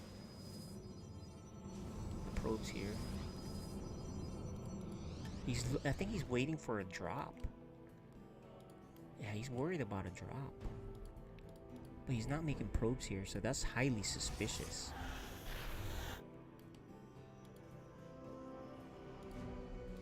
Okay, now Neutrophil's gonna go on the other side with this prism. He's ready for a drop, though. He doesn't want to lose a game to a drop, right? And Ghost Chant is moving out. This is pretty tense, guys.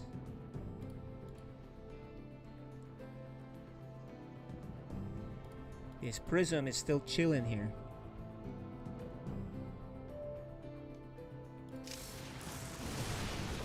The Zealot walks by, but does not see it. This is the fight right here, guys. Neutrophil needs to spread his ghosts.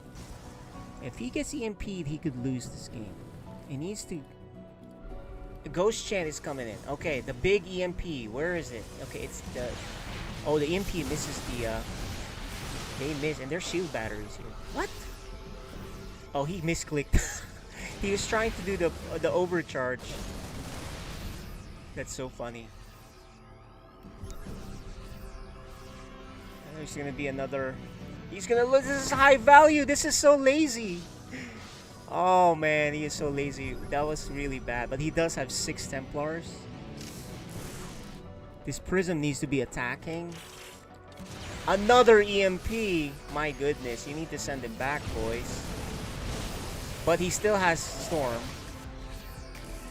This EMP, this guy is not doing anything. Uh-oh.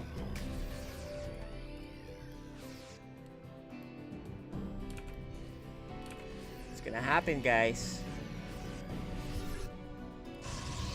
Neutrophil adding more gateways. Just keeps getting his Templars killed.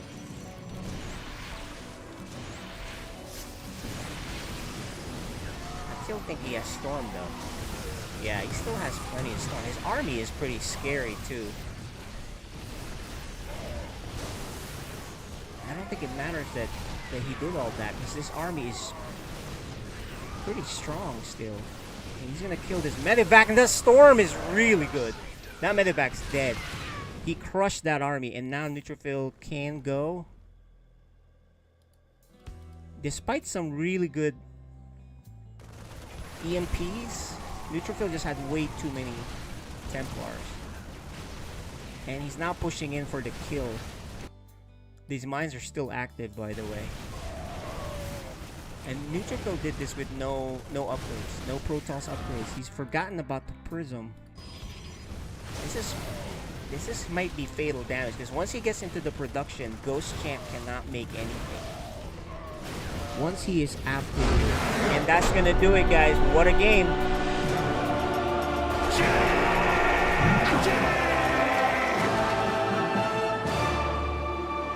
Alright, what a game.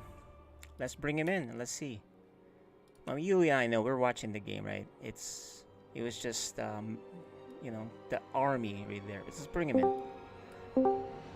Well, guys, welcome back, and congrats Neutrophil on taking that. But it was a pretty close game, although some issues, technical issues from Ghost Chant. Ghost Chant, tell us about how you thought the games went. He has no audio. I think we have to tell him that. I think he's asked me no audio.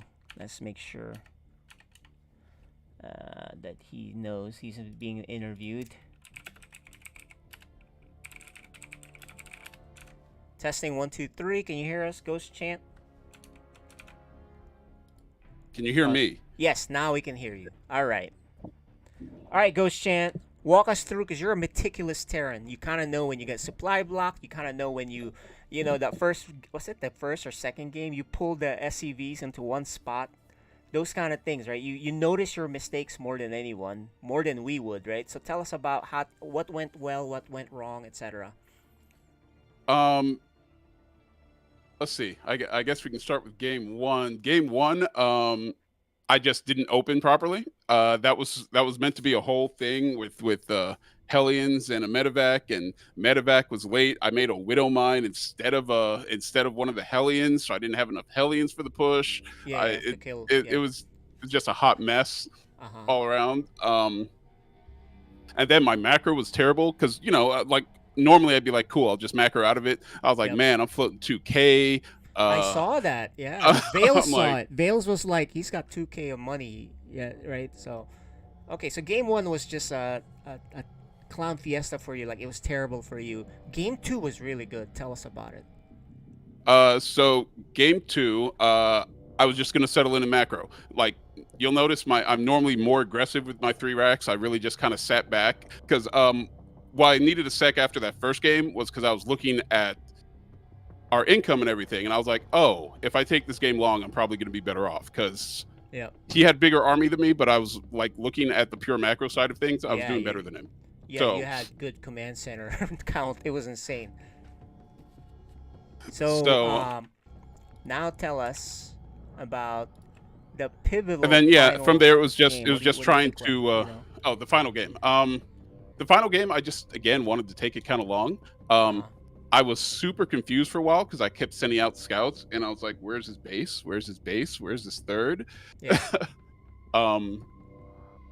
Yeah, so your scans missed the Templars too. Like, and you scan twice, missed the Templar archives, and then you scan again, you missed the Templars. He just happened to be just out of your circles, and then you send the Marine, you didn't see the base, the secret base, stuff like that. But when the fight happened, tell us about that one. You know, you had some really good ghost EMPs and the snipes, but he had a lot of Templars still. So I was not expecting to even come out of that fight as well. It was pretty. It looked like a stop motion film on my end, but I didn't want to pause the game in the middle of a fight. So I was like, all right, I heard the ghost popping. I was like, I'm just gonna see what happens. And you talking about the first big fight when you first had the issue? Yeah, he had a giant army anyway. So, hopefully the last fight, the last big one where you were pushing to him, where you did some snipes and some EMPs, was really good. Tell us about that I one. never saw all the like. I kept hitting Templar, and I was like, okay, he's got some Templar over there. I was like, Yeah, you drop some killed like EMPs 2 or over here. 3, or you EMP'd a bunch of them, but he had so many more in the And that's back. like I kept looking like at the end of the game where I finally like when I was like, okay, GG. Well, I was like, where are all these Templar coming from? And I looked, and he had just his units in a ball for once, and I was like, oh, they're like 9 over there. I was like, yeah, GG. Okay. Yeah, the Templars are like, whoa, there's so many. Your Ghost was pretty good. Like, that's really something I envy, your Ghost control. However, there's just too many EMPs needed for that, and they were hidden back. So, anyway, it was an entertaining game. Good seeing you again. Neutrophil, congrats on the win. Tell us your thoughts on any of the games. So before my match, let's see. I was scouting his game versus Instability and saw he did some sort of stim push. So I don't know if you noticed, but like every single game, I was super scared of that stim push. So I was playing Yes. super safe, and I think it kind of paid off, especially that first game where I caught the Hellions up front. And then I got kind of lucky on the medevac snipe. I think that happened right after Oh, that. yeah. So I Game 2 tried to was boost. nuts. Yeah. Or game 1, Wait, sorry. which I tried to boost the medevac out, Yeah, but I and you hit got my it. location hotkey back to home. So instead of boosting straight out the side of the base, it tried to boost over the base, like over through his main back to my. Like that was a misclick. I hit my hotkey Yeah. for my main. So when I clicked, by the time I clicked, I was like, oh, the medevac's not going where I want it to go. I'm gonna lose Yeah, that. it That was sucks. it was a situation where he had nothing in the base, so you dropped it. He pulled the probes instantly, so you didn't lose anything. And then you would have been okay if you got it out, but then he killed it too. So I was like, oh, it's almost a bait, right? So it turned out to be a bad drop, even though he wasn't ready for it. So And I went in with the drop because the Hellions. I yeah, was yeah, like, that's exactly. way too many. I was like, that's way too many units up front. He has nothing. Like No, my thought exactly. was he has nothing in his main. That's And why he I went in didn't. anyway. Yep, exactly. It was good. He didn't. So, Neutrophil, any other thoughts on the game? The ghost snipe and all that. What were you thinking there? Um, I keep miscontrolling against ghosts, I noticed. Actually, previous games I have been good with my feedbacks, but this game I just kept missing the ghost. And he actually did get a lot of snipes off. I didn't expect that. But Yeah, luckily you had a lot of ghosts in the back there too. So yeah, I just kept messing Templar and keeping them in the back. And I just kept trying to spread my army out as much as possible. gotcha. Well, this is good scouting report for your opponents and to each other should you guys face in the playoffs. So good luck to you guys. Any final words, Ghost Chant? No, that was fun. Yeah, I guess it was that's a very my good big game. takeaway is. Got it. So And then you got a big game with Dark Menace coming up. And Neutrophil, congrats on the win. Any final takeaway from tonight's game? I want to mix it up in the finals. I think I've been playing a lot of macro lately. Macro, so you're gonna So we'll cheat a see. little bit. Cool. And your Oh, secret bases in every game too. It's just pretty Mm. funny. I might stop doing that just because Yeah, it's a little everyone knows obvious now. about it now. But anyway, it was great. Ghost Chat, you were gonna say something? I was a little sad because I haven't had the opportunity to play as much lately. Like hell, I was late here because I had immediate work tonight. Yeah. I wanted to. No one has ever seen me pull out a mind drop, and I really wanted to pull out a mind drop, but I just didn't. I didn't know the build, so I didn't do Yeah, it. yeah. But I That's true. really, That's true. really wanted to pull out a mind build today. Yeah, look. Next time. That's gonna be Next really time. fun to see. So, looking forward to seeing more of you guys play. Nice, fun games. That'll do it. Thanks, guys. GG's. Good night. No. Alright guys, that'll do it for tonight. Pretty good game. Final match there was really good, guys. That was a lot of fun. Could have gone either way, I think. It was really tense. But game 3, Neutrophil started to pull away especially with the ghost thing, right? So that was the big deal. So that'll do it. So let's look at the results once again. Let's go over the results real quick. So tonight we saw Valhart and Eclipse, pretty close match, 2-1. Valhart wins. And then Vale's Hurt in Time a 2-0 as expected. Vale's remains undefeated. Stu Blue, Mighty Ant. Mighty Ant was able to get the win against Stu Blue. And then you just saw Ghost Chant Neutrophil. What a great game. We're gonna see really fun finish with Ghost Chant, right? He's a good player to watch on these things because he does he's really passionate about his control there, and he has a lot of good explanations on how things are done. So let's look at the and then of course Neutrophil is a multiple time champion, right? let's look at the FSL schedule, the upcoming schedule for the rest of the season, right? Because we only have a few games left for the rest of the season, and then we have the playoffs. So as you can see, here's what we got going on.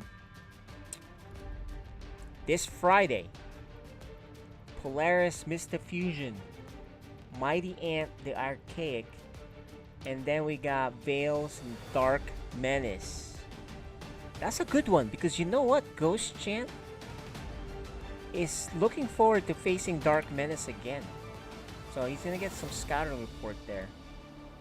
So that'll be a lot of fun. I don't know what you guys think about that, but I'm always excited about these Code S games that are insanely, it's the top players, you know, those are the fun ones to watch. So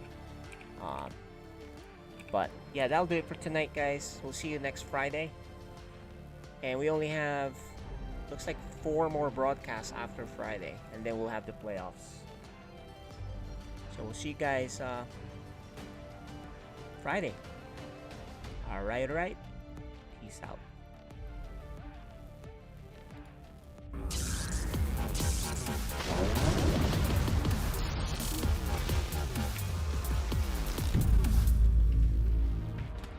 Sarah, what have you done? Kerrigan, the die is cast. This is the last day.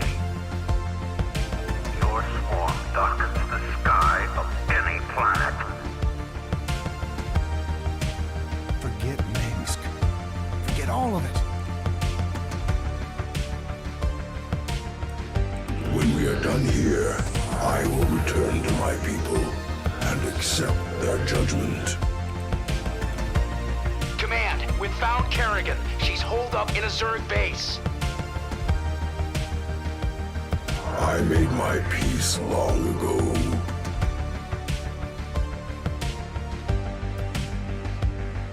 Consider it done. For ire.